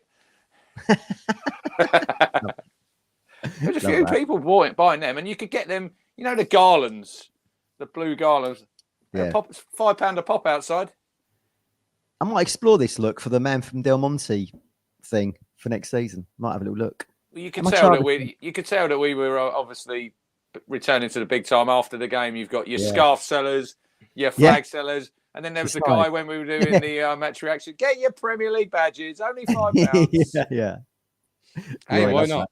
Why not? Yeah. I wish I did the idea, to be fair. I'd have happily left early to start, flogging some flags outside Portman Road after promotion. Steve Wright. Yeah, Steve Wright living in Cornwall, talking towns where they can feel involved with ITFC. Thank you for your commitment and hard work for the last 4 years. We have lived so far away. It's our pleasure. Honestly, it's certainly my pleasure. I can't be for you two, but Gov's going to be busy. Gov's going to be busy doing all them watch-alongs early next season, Matt. All them watch-alongs he wants to do. Yeah. Get on it. Gov entering the watch-along arena. As You're gonna get Goldbridge on. You're gonna get Goldbridge on. no, For the Man United one. Get him no. on. No, I mean, I would love to have Goldbridge on the channel, but Does he appear on other channels? he's a brand upon himself now. Though, Can you reach out to anyone, Matt? Do you know anyone within them circles? I do know someone who knows him actually. Oh, funny that. Very, Yeah. knows him very well. Yeah. Hart says Gov versus Goldbridge. We'll see. The people that come to us, right? We're the Matt Daddies now. We're the headline story. Anybody that doesn't do pre-assist is all right with me. That's Yeah. the rule. No pre-assist chat. I'm not allowing it. Even the Premier League where everything's tracked and stat, no pre-assists. No pre-assists ever. Or expected goals. Although Huddersfield yesterday was like 0.01 or whatever it was in the end. 0.7. 0.07. My mistake. I've not even seen the goals back yet. I've not even. Yeah, I've watched it. I watched it this morning, the whole game. Did you watch that? On Sky Sports. The whole game was back on there, was it? We'll say whole game. The most important bits. Lovely goal. You must have had a good view of Wes's finish there. Yeah. Drilled it. And the one he missed, where he himself admits he should have put away. That one-on-one chance. Was that a penalty on Chaplin? That push on Chaplin? Yes. That looked blatant to me. Why was that given? Referee's best moment of the game was when he blew the whistle to run off the pitch. Never seen him. It was like a greyhound. Stupid. Give me the ball. I'm off. He left his line out in the dust. Give me the ball. You're on your own. See you in the dressing room. In about 45 minutes. Yeah, I'm just getting the first use of the hot water in the showers. I'm off. Now they can release that headset commentary if they like. I'd love to have been a part of that. Right, I'm blowing it. See you later. No, wait. Oh, God. We'll be where I sit. We'll be probably near that VAR screen next season. Oh, lucky you. In the middle of the dugouts, won't it? I would have thought. Yeah. Only one person would sit here and say yes, and that's you. Look, yes, I can't wait for you to sit there and come on over. That's going to be a big culture change for everyone watching the game. I think, like the delay in that and how long it takes, and we're going to be back in the 10-minute extra time in added on time. Yeah. Well, aren't we? I mean, trains are running properly, Matt, by then. yeah. I don't know how much Sean has put on. £262.50. Sean, that's unbelievable. Sean. I could have done with that yesterday when I went to the shop, Matt. Yeah. You're wearing one of your new purchases. Yeah, it's great, this shirt, and the fights as well. It's really good. You've got to wait for the old Premier League shirt now. You know, the old badge on it as well. It says Premier League. What is that going to look like? What's the new strip going to look like? I can't. Sure, it's going to be a throwback to the 2000s, like the first year back in the Premier League. Surely, and that's the themes they seem to go for, like throwbacks and retro feels. And I had a dream that we would have an all brown kit, this lime green trim. It ain't going to be that. I can't see that happening. All brown? It was all brown. Yeah, very odd. It was very odd. AD Crouch says Phil Blundell talking Towns VAR pundit. We can get Phil with a headset. It's just announce what he sees. I'm not looking forward to that because obviously it delays a moment. Well, it feels like it delays a moment. I don't know if it does for real because I've not experienced it yet. But it feels like you score a goal, but you always be celebrating. But are you half-hearted? Yeah. Like, that's what a lot of people. I've got Spurs, Man United, they go regular, and they said, you can't, you're on tenterhooks until it's past the check. You know what I mean? So yeah. We've seen this season already, haven't we? How they prioritise millimetres over moments. The Coventry FA Cup semi-final being one of them. So, listen, if you want to be in the Premier League, you've got to go with it, or what VAR stands for at the moment. Anyway, that version of it. We owe a lot to Coventry actually, because that FA Cup run probably helped us. Postponed the game, didn't it? Well, this is another thing that helped when we replayed it. It was a little bit like Barnsley last year when Greg Lee got the international call-up. Yes. Didn't he? Oh, yeah, we got 3 players now, boys. Yeah, we'll delay that game till the last week of the season. Sliding door moment. Yeah. Worked out. That break particularly, because I think it was Craig and the fans said it. You know, we looked a bit leggy before that break, and it came at the right time that sort of rejuvenated us a little bit. And I think that's helped, especially these them 2 away games back to back. We looked a lot more sort of in that last 20 minutes, didn't we, where we got that energy that we didn't have, Martin, against Watford and Middlesbrough, because I think we were running pretty much on empty then. Who knows what would have happened if we'd have had to play Coventry when we should have done that, because they'd have probably still been in the mix for the playoffs. Yep. You know? It's what it is, mate. All hypothetical now. No, I think you're right though. The Interbrook champions were on the ropes at that point, potentially. You know, they were. Yeah. They were. I suppose they never bus parade for that. I'm sure Norwich would have done. It'd be in their programme, I'm sure. Yeah.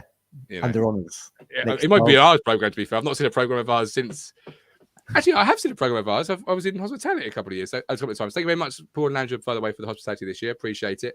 That's very, very kind. I actually got a program yesterday for commemorative. I was going to, but the queue was What's huge. the price going to be in the Premier League? Was it $350 yesterday? Yeah, I don't normally get programs. That's the first one I've For a had for a long while. program? Yeah, it was a 100-page one yesterday, though. It was a much bigger one than normal. So Sean started with a £10 deposit on the 40th of February, had Valentine's Day, and kept the balance in the pot for subsequent. Nice. Done all right, didn't he, really? Done really well there, Sean. Some mathematical genius in the chat will tell me if he's broken even or made a profit, but I'm pretty sure he's made a profit. Sean, living the life. This is the guy you need to talk to, Gov, not the guy down the bottom there who said it's no. 5 to 30 quid. And actually, in fact, despite Sean being a YouTube member and very kindly supporting the platform monthly with $4.99 or however much it is, Sean, thank you for that. I'm not going to read out another Sean comment until it's a super chat. Now I know he's got some money in the bank. Like, I just feel it's not... How do you answer now, Sean? Oh, look. Sorry, Sean. Rate's gone up for you. Hard-nosed business now. We've been in the big time, and now we're going to the Premier League. Absolutely. Right. We'll start with the fisherman. Fisherman, welcome in. How you feeling? What's your thoughts, memories, etc.? I think it sunk in today for me. Yesterday, obviously, I saw Rich after the game. My voice is a little bit, it's really gone. I managed to get on the pitch this time, but I didn't run too far because my brother's last name, so I was about 20 metres away. So I was just about on the pitch. Didn't knee slide, Mike? Mate, seriously, I'm 54. Yeah, I think if I need slide, you'd probably have paramedics picking me up. Do you know what I mean? I'd probably need my brother's wheelchair more than he would after that. Do you know what I mean? Bless him. But yeah, look a great day. Do you know what? I look back to Barra and I look back to Bristol Rovers and Matt, myself, questioning whether Kieran McKenna was the man to take us forward. Obviously, we got promoted last season, and that was a great achievement. No questions, we had the right manager. And I know that obviously people have said, "Oh yeah, top 2," but I honestly don't believe one person actually believed that. They're going to say it, but believing it is 2 different things altogether. And the fact that we have done it now, and you look yesterday around me, there was young fans around me, probably in their 20s, and they were crying, proper tears.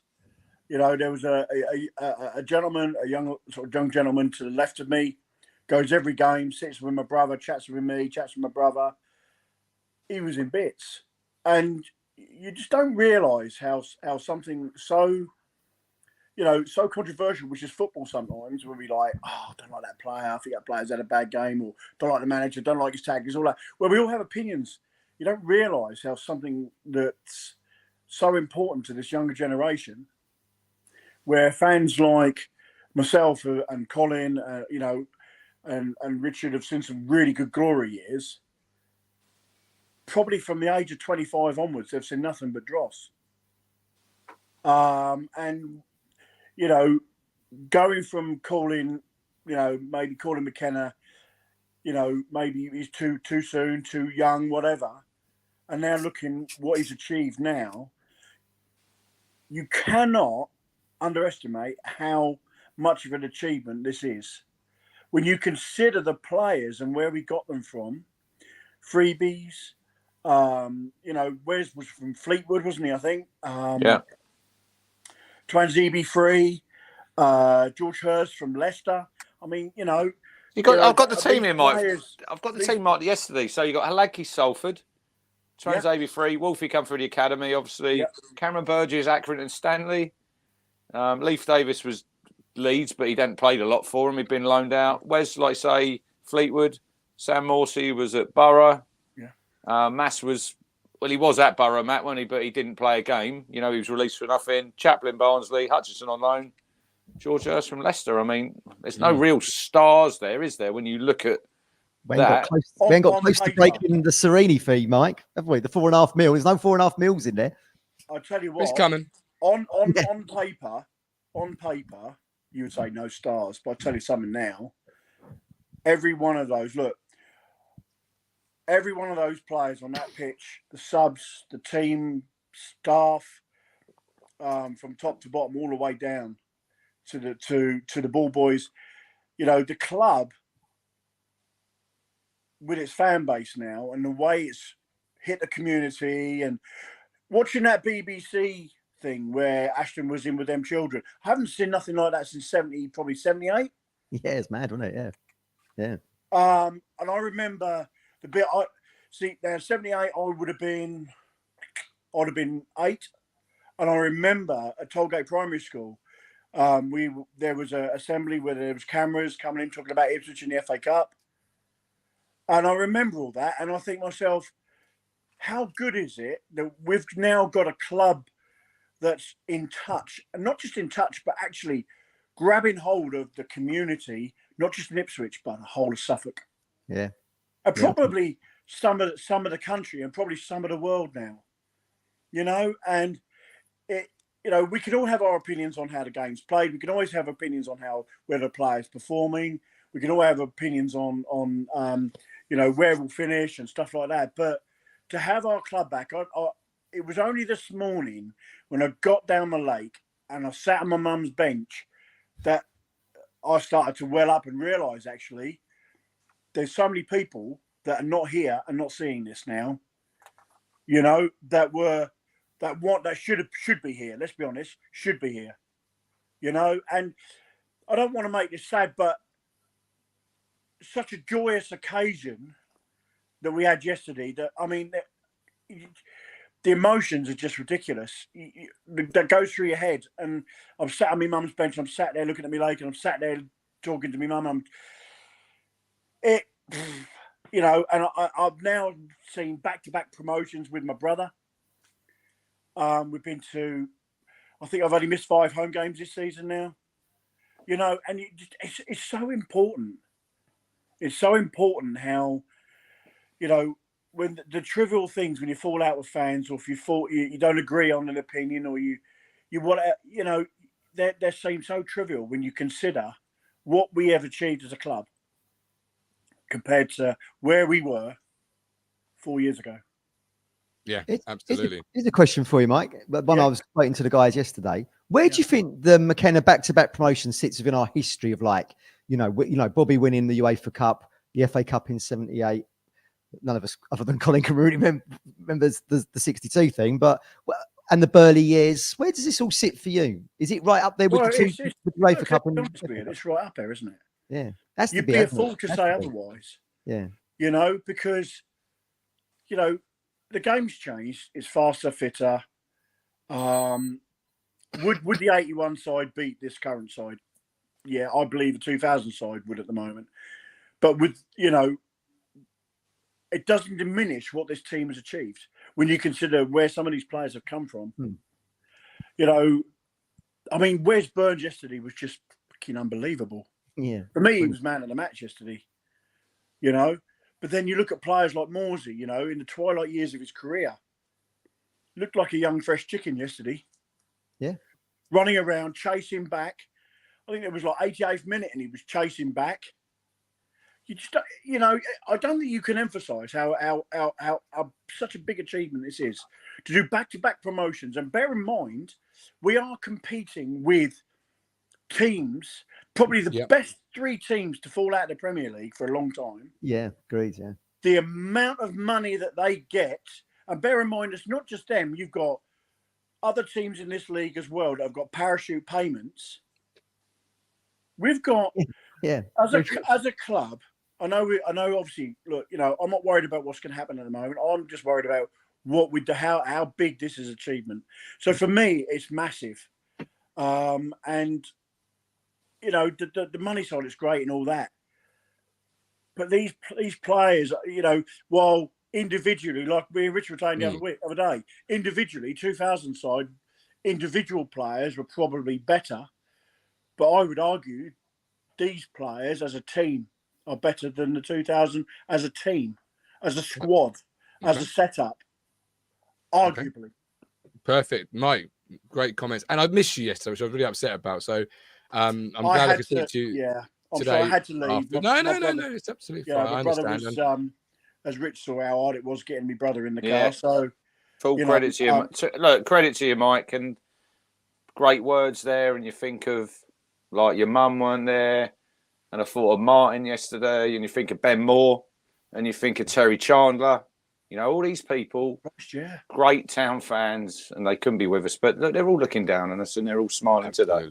Yeah, absolutely. great comments, Mike, and we appreciate you, buddy. All right, you look after yourself. Keep smiling. Thanks, all right, guys. As I'm sure you will all weekend. Actually, funny, I'm just looking through. I've got my notes here, guys, and I've got one of the first pages in my book, Swindon Fallout. One of the next pages, Posh v Tosh. And then there's another bit here. Where was this bit? This is the bit. Green shoots, back-to-back 0-0s. Nolan and KJ banished to 23s. Takeover talk down to 12. 6 points off the playoffs. Standards leadership. Wilson, man of the match. Oh my God. Kenlock James Wilson. Kenlock and Toto decent. Parrott and Bennett's average. Where is Wolf? I mean, this is managerial candidates, Matt. Here we go. Cowley's. Yeah. Harris. Pearson. Dyer. Cook. Joey Barton. That's my shout, I think. Jesus Don't go to that one. Yeah. Do you agree with Mike before we bring in Frank? We've got Lee as well and Colin. Do you agree with Mike in regards, because it's very difficult because you know what the players went on to do, but in the summer that they were promoted via the playoffs, do you believe the 2000 team would beat this side? I'll set you off for 10. No, this side for me in this summer, not what players turned themselves into like Matt Holland, Marcus Stewart, etc. In this summer, this team has just done an historic point total in the hardest race that we've known in the championship. Yeah. It's a tough ask, isn't it, to actually call that? I really don't know. But surely the historical nature of what they've achieved with the money that they've been fighting against, this is not a team to underestimate.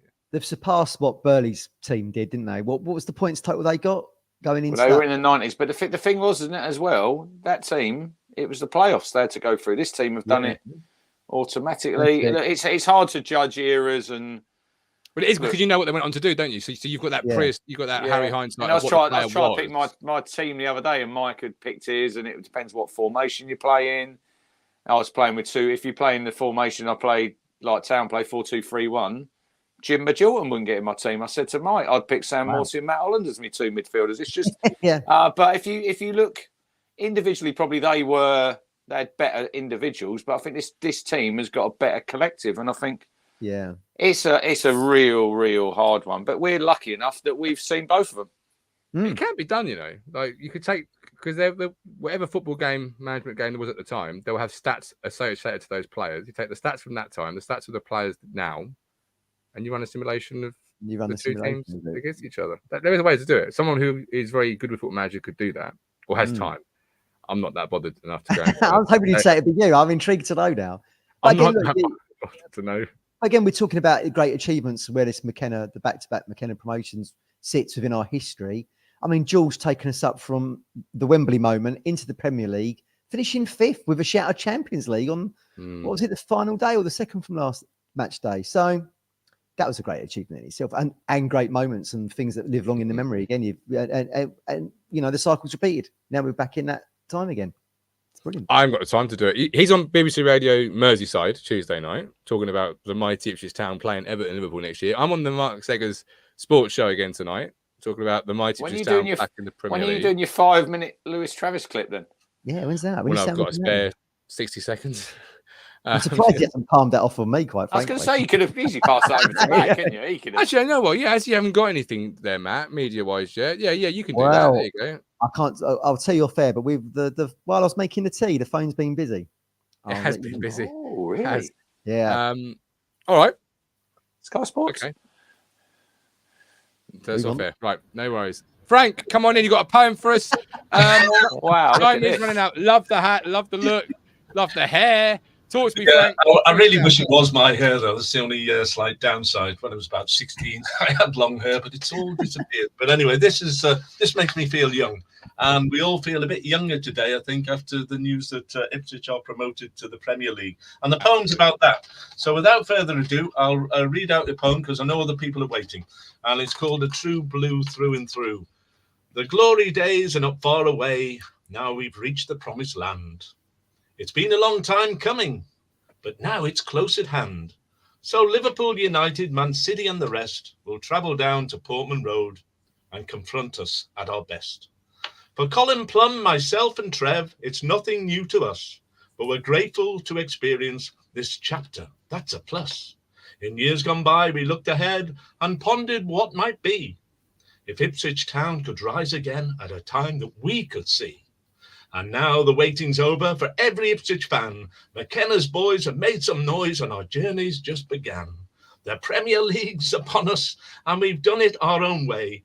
As a whole new generation will see us on Match of the Day. Yeah! Absolutely. Brilliant, Frank. So good. So good.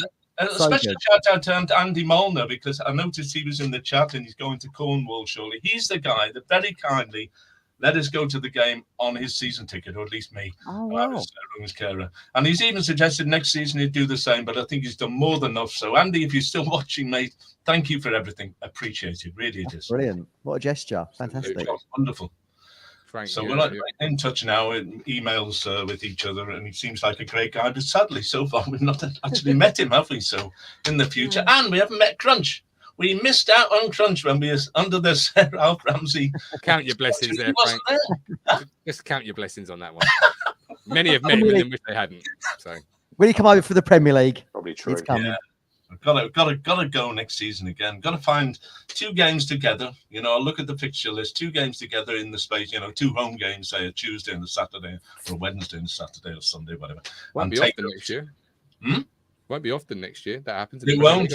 I think it'd be really difficult to get a ticket, unless Andy becomes unbelievably kind again and lets me borrow his season ticket. But no, I don't want to even go there. It's just more a case of trying to get to a couple of the games. I think everyone will be a sellout. It'll be difficult to get tickets next season. If you're a season ticket holder, which some of you are, then you're in luck. But I don't know about the Swedish contingent, the Norwegian contingent, people like ourselves in the Netherlands, the Australian guy that was on. Where do they get tickets from? It's going to be hard work. It's a wonderful thing, but it's. I actually think it might be a little bit easier than you perhaps give it worry to, because I think with the fan resale platform they've now got, you got that with now, games being all over the place. Let's be honest. Yeah, you may find that many home fans who would like to have gone but can't go to a Friday night or a Saturday lunchtime or a Saturday night or wherever the game is going to be, obviously resell it through that platform. So but then you have to be a member to buy it. Of course you do. You've got to be a member to do anything these days. That's just the rule. But you can become a member. Yeah, I think that's fairly straightforward, isn't it? I mean, I'm subscribed from iFollow, Talking Town. I have a year's subscription, all those things. They have me on their computer. In fact, when I went to the ticket office, because we had a bit of confusion with the second game, and the guy in the ticket, he said, "Oh, I watch your channel." I thought to myself, "Gosh, this is our 15 minutes of fame." It's like you, isn't it? Yesterday, they were all over you, I believe, like a rash. No. That was just Gov's Long John's giving him a nasty little itch. I told you that in confidence, Richard. Thank you for sharing it to the road. Frank, you're a true pro when you come on the platform and share your thoughts. We really honestly appreciate it. Hopefully you'll do it again in the Premier League when we're taking 6 points off, the Cities and the Chelseas. And yeah, I think, to be honest, Martin, I think we will hold our own. I mean, I think it'll be a struggle. It'll be a great experience for the young players, and we won't go there when we're talking about who will stay and who will go. But I think it'll be a great experience. But I think with McKenna's know-how, and it's for him as a manager, it's still a learning experience, isn't it, to some extent, because he's just the first managerial post. My only fear, and this is something that's been haunting me every time that Man United lose a game, is would they be tempted to come in for McKenna? I know Crunch said no way. I don't think he goes there. I don't think he goes there. They go for I'm not saying it's right, but I think they go for a bigger name, Frank. Well, I hope so. I really do. I'm not saying that's the right way to go. No. But he won't be going to West Ham now, Matt, because they're going for Lopetegui. Yeah. Good. All right. Well, there we go. Anyway, no worrying talking today. It's about celebrations. Frank, we appreciate you. Look after yourself. All the best, Frank. All the best, Frank. Colin and Lee, I'm going to give you about 10 minutes. I need to go get some water because this throat feels like I've got sandpaper. He's giving us the reins. He's giving us the reins. Go on, off you go. Come on. Bring them both in together. I will. I'll be back to close this up. Good show, says Dominic Dean. See you again soon. Got to go. Thank you. Happy birthday, Dominic, and thank you for your support. Tuesday. The last couple of months. Well, wish you happy birthday. Get them blues on X. Ernie likes the poem so much, become a new YouTube member. Obviously, thanks, Ernie. Appreciate that. Welcome to the family, and you'll be accessing the Discord, I'm sure. Okay, yeah, I'll bring in Colin and Lee, and I'm gonna get a drink. I'll be back in 10 minutes' time to close up. Have fun, gents. Keep it clean. Oh, hello, boys. Leander, you got a bit lively on the camera at full time yesterday, didn't you? Jumped straight into the live broadcast, grabbed the mic. What did you say again? What did you say? It was something like, could we inform His Majesty the King that the Premier League flag is flying over Portman Road? You know, just the sort of thing they do when we something like that. A bit silly, I know, but it was good. Did you go and get a drink after? Yeah, a couple. Yeah, and a food before on the train on the way down, because I normally drive. But seeing people, on the train on the way down and how packed they were from Lowestoft down to Ipswich, and people, I think the early trains, they got to Saxmundham and people weren't allowed on. But there was some shout outs for. There's a guy from Beccles, and I forgot his name. Was a few from Beccles that watched the show, and put your names in the chat. You did tell me, but I was 3 sheets to the wind by then. But yeah, plenty of guys who watched the channel. So fair play. Fair play to them. Colin, where I want to know, where is the banner? Don't talk about the banner. Where's the McKenna banner? Hell. Where is it?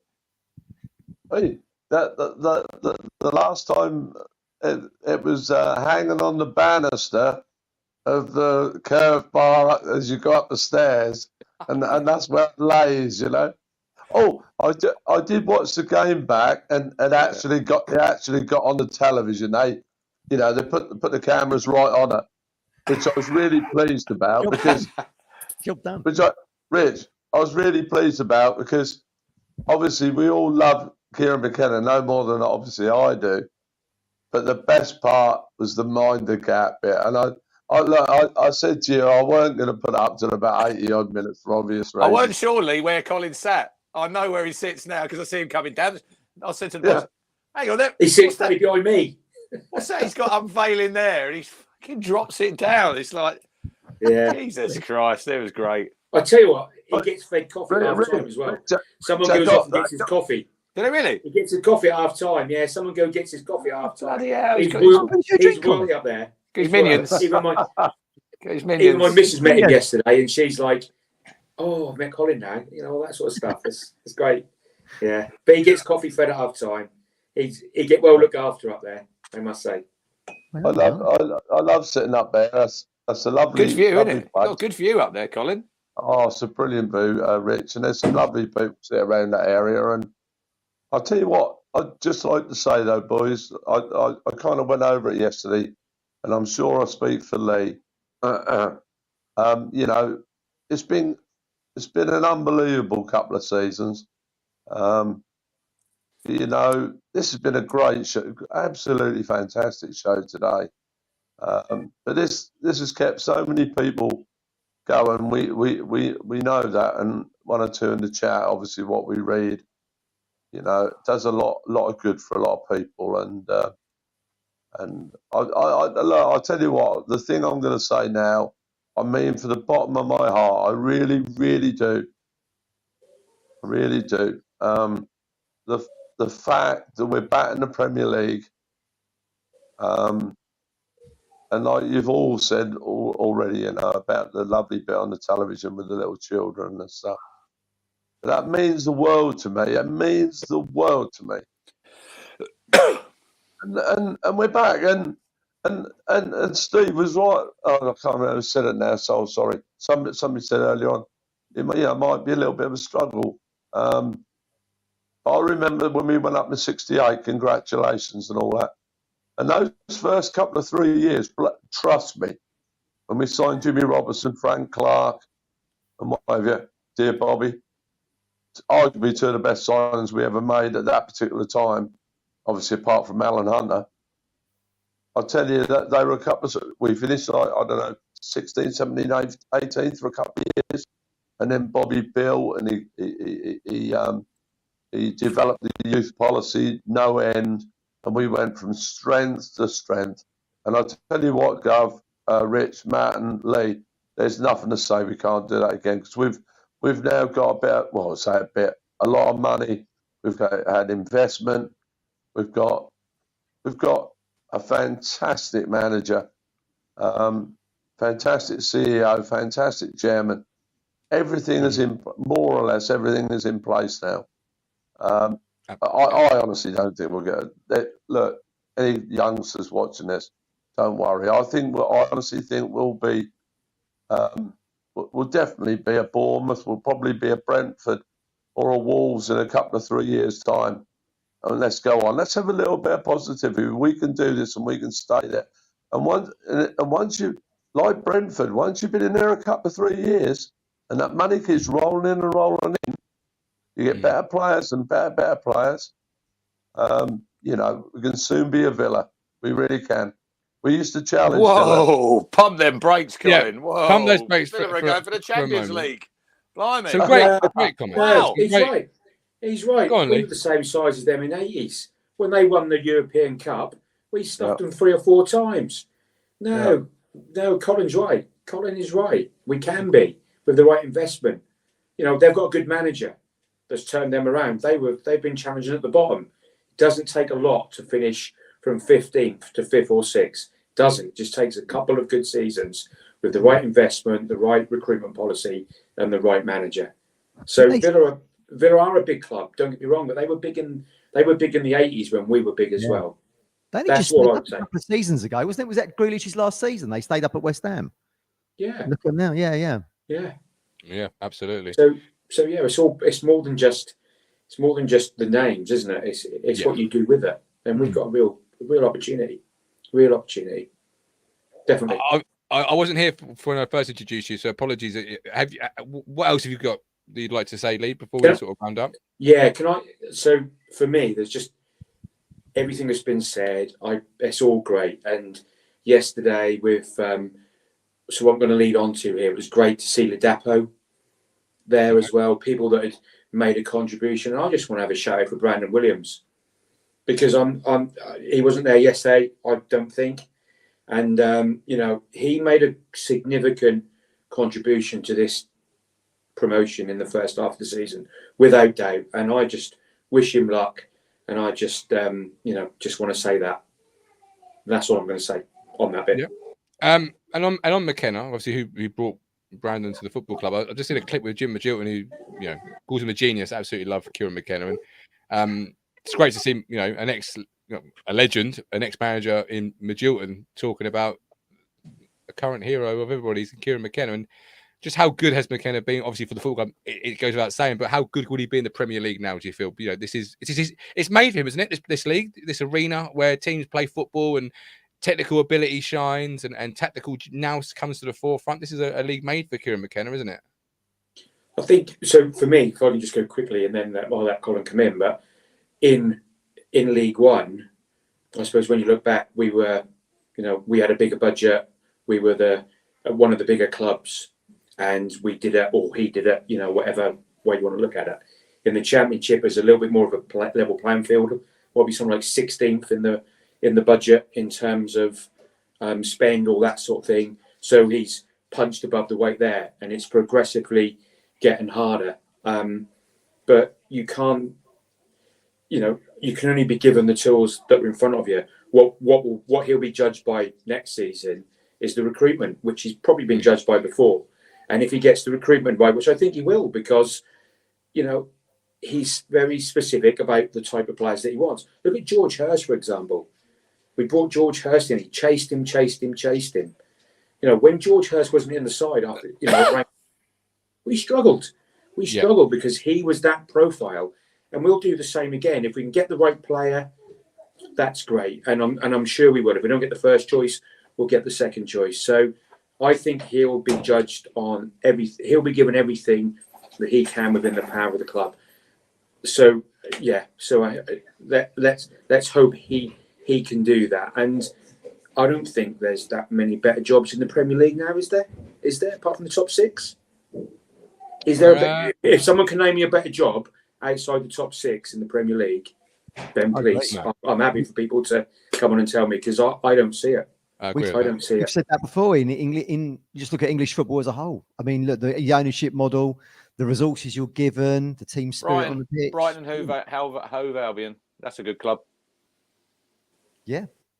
Yeah, absolutely. Yeah. But are they better than just a quick shout out, Lee. You mentioned Jim Magilton there with Kieran. Did you know yesterday he managed Cliftonville, innit? Is it Cliftonville? Cliftonville's first. Yeah, he does, yeah. First time in 45 years they won the Irish Cup against Linfield. They've qualified for Europe. Yeah. I had a friend who went to that game. There was significant fan revolt when Magilton arrived as boss 11 months ago. Yeah. There you go. There you go. I think it's interesting because, just unlike Magilton was, I think he was successful at Ipswich in terms of managerial, because when you look back about what happened, and you'll always have people that will be divided on a manager. Every manager, pretty much, but nobody is divided on McKenna. I mean, we had Fisherman and maybe you, Matt, a little while, in the early days. But all joking aside, there's no divide there. He is going to go on to great things, I think, whether it's with us and then move on. So that's a real difference. And when you when you watch press conferences of other clubs, they're just, some of the managers and that, they're just not the same. He's just a class act, isn't he? And we're very, very lucky. Very, very lucky to have him.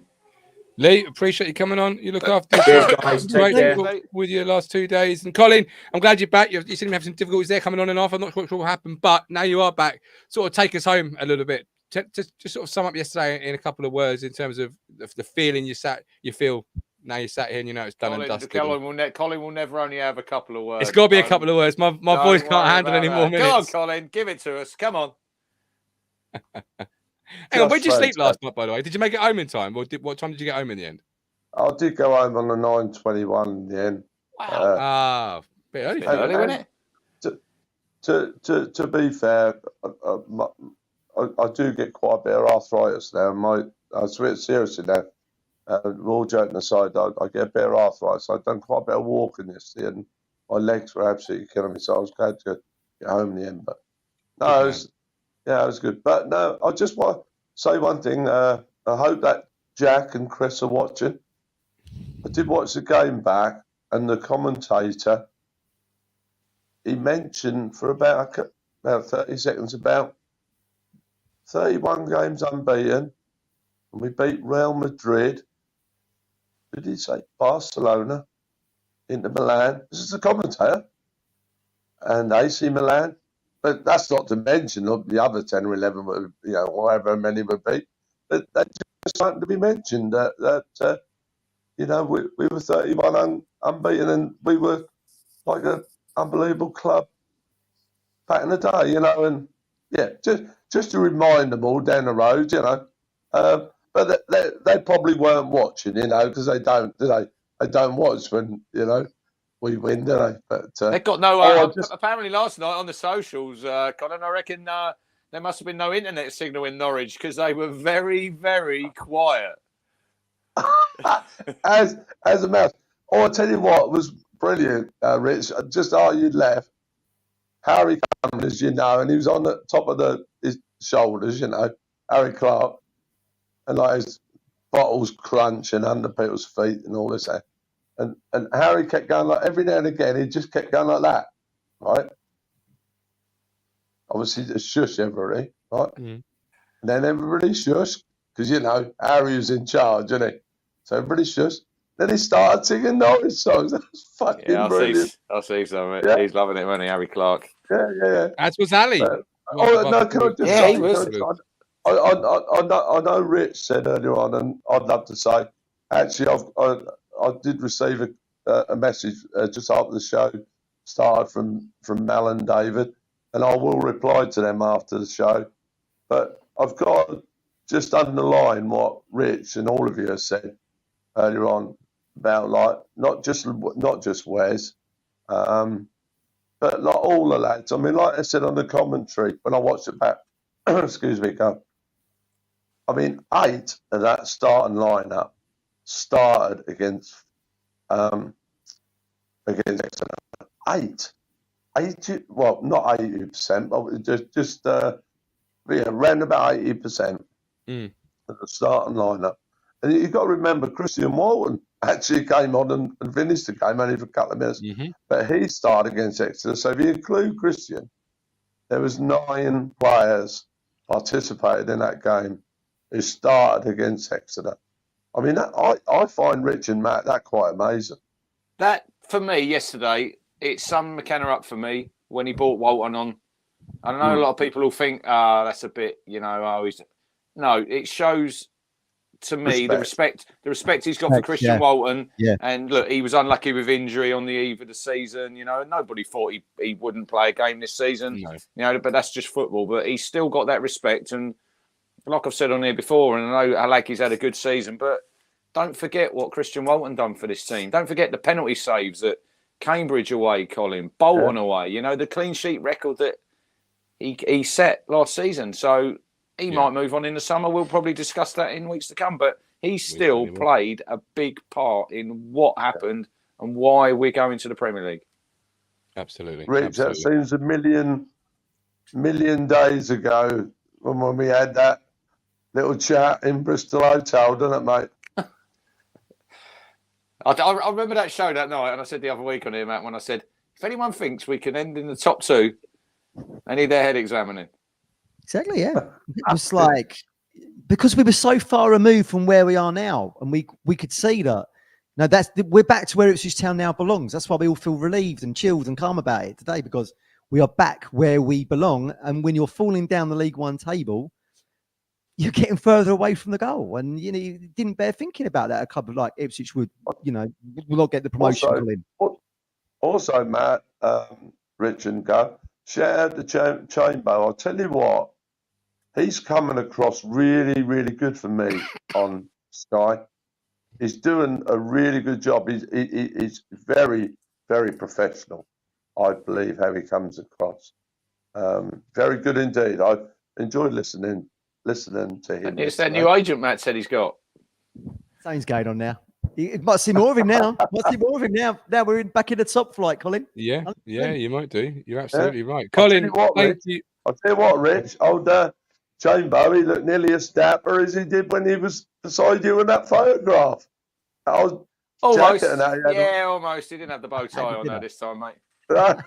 Is that the clock striking for nearly a 2-hour show in the background? Certainly is. Colin? Certainly is. Colin, I'm going to move it on. Thank you so much. Can we get to 2 hours, please, on that clock before we leave? We'll do by the time we close. Colin, thanks for coming on. Look after yourself, all right? And all the best. And we'll be back next Sunday where we're going to be breaking down transfer targets, who stays, who goes, looking at how we think Town are going to fare when we come across the summer in the League. This is going to be hard. This is going to be hard when you're going to have to probably put people on the list that you might have to say goodbye to. It was hard enough last season.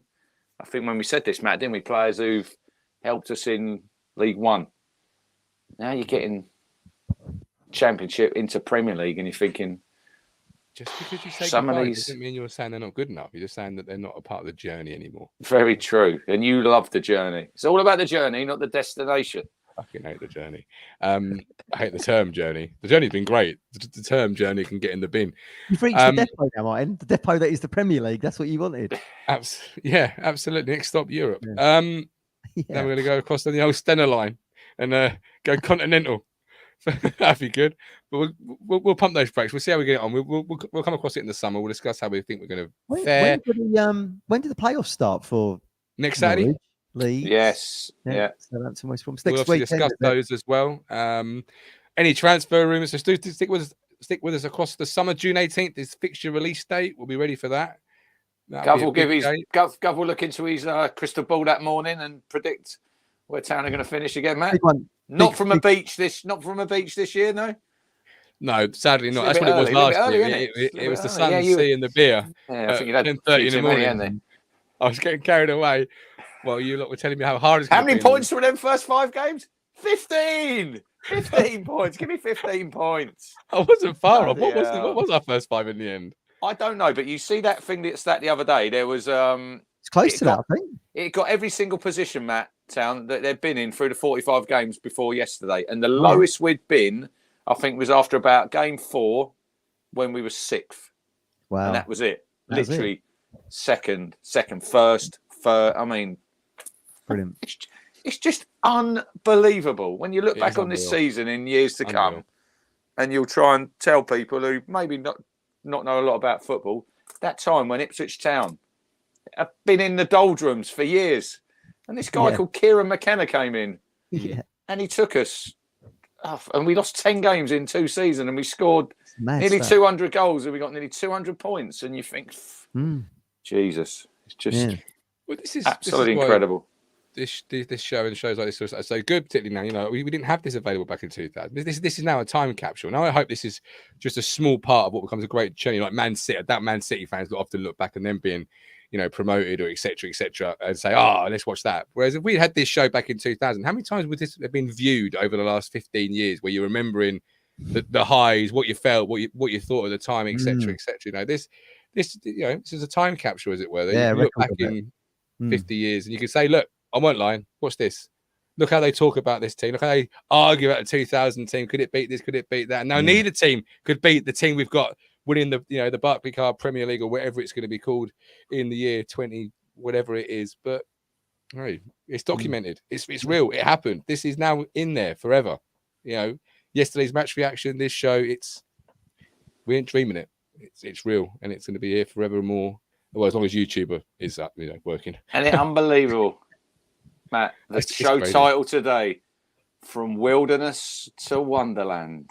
Very apt. Unbelievable. It is. And we're done. So we're back next Sunday. Join us then. Thanks for watching. Like, subscribe, comment for the algorithm, and join us in the Premier League, obviously, next season. But join us through the summer as we sort of build ourselves up to it. We're going to be doing lots of stuff on the platform, so do stick with us. But he's been the Cruncher. That's the man from Del Monte, Matthew Phillips. I'm the Gov. Thanks for watching. Just quick before we go, we want to say thank you to you. Me, I ain't done that. The governor, the podfather. Listen, I know Martin doesn't like praise, does he? No, he doesn't. But everyone in the chat and everyone watching, just remember when we started this up, what we've done it for, because it was obviously COVID and to bring people together. And look where we are now. We got nearly 5,500 subscribers. We're off to the Premier League. Hopefully, we can get some Premier League platforms on here, Matt. More eyes on us, more people watching. But it's all down to Martin at the end of the day. We're just the two monkeys who just do a lot of the hard lifting. But he's the guy who puts it. And give you the hard truth. But yeah, absolutely. Well done, Martin. It's been fantastic, and long may it continue. At the top. Absolutely. Table. Thank you both very much. I appreciate it. And you're right, I don't take it well. So I'm going to end the show now. Thanks very much for watching. And honestly, thank you. Thanks for watching. Bye-bye.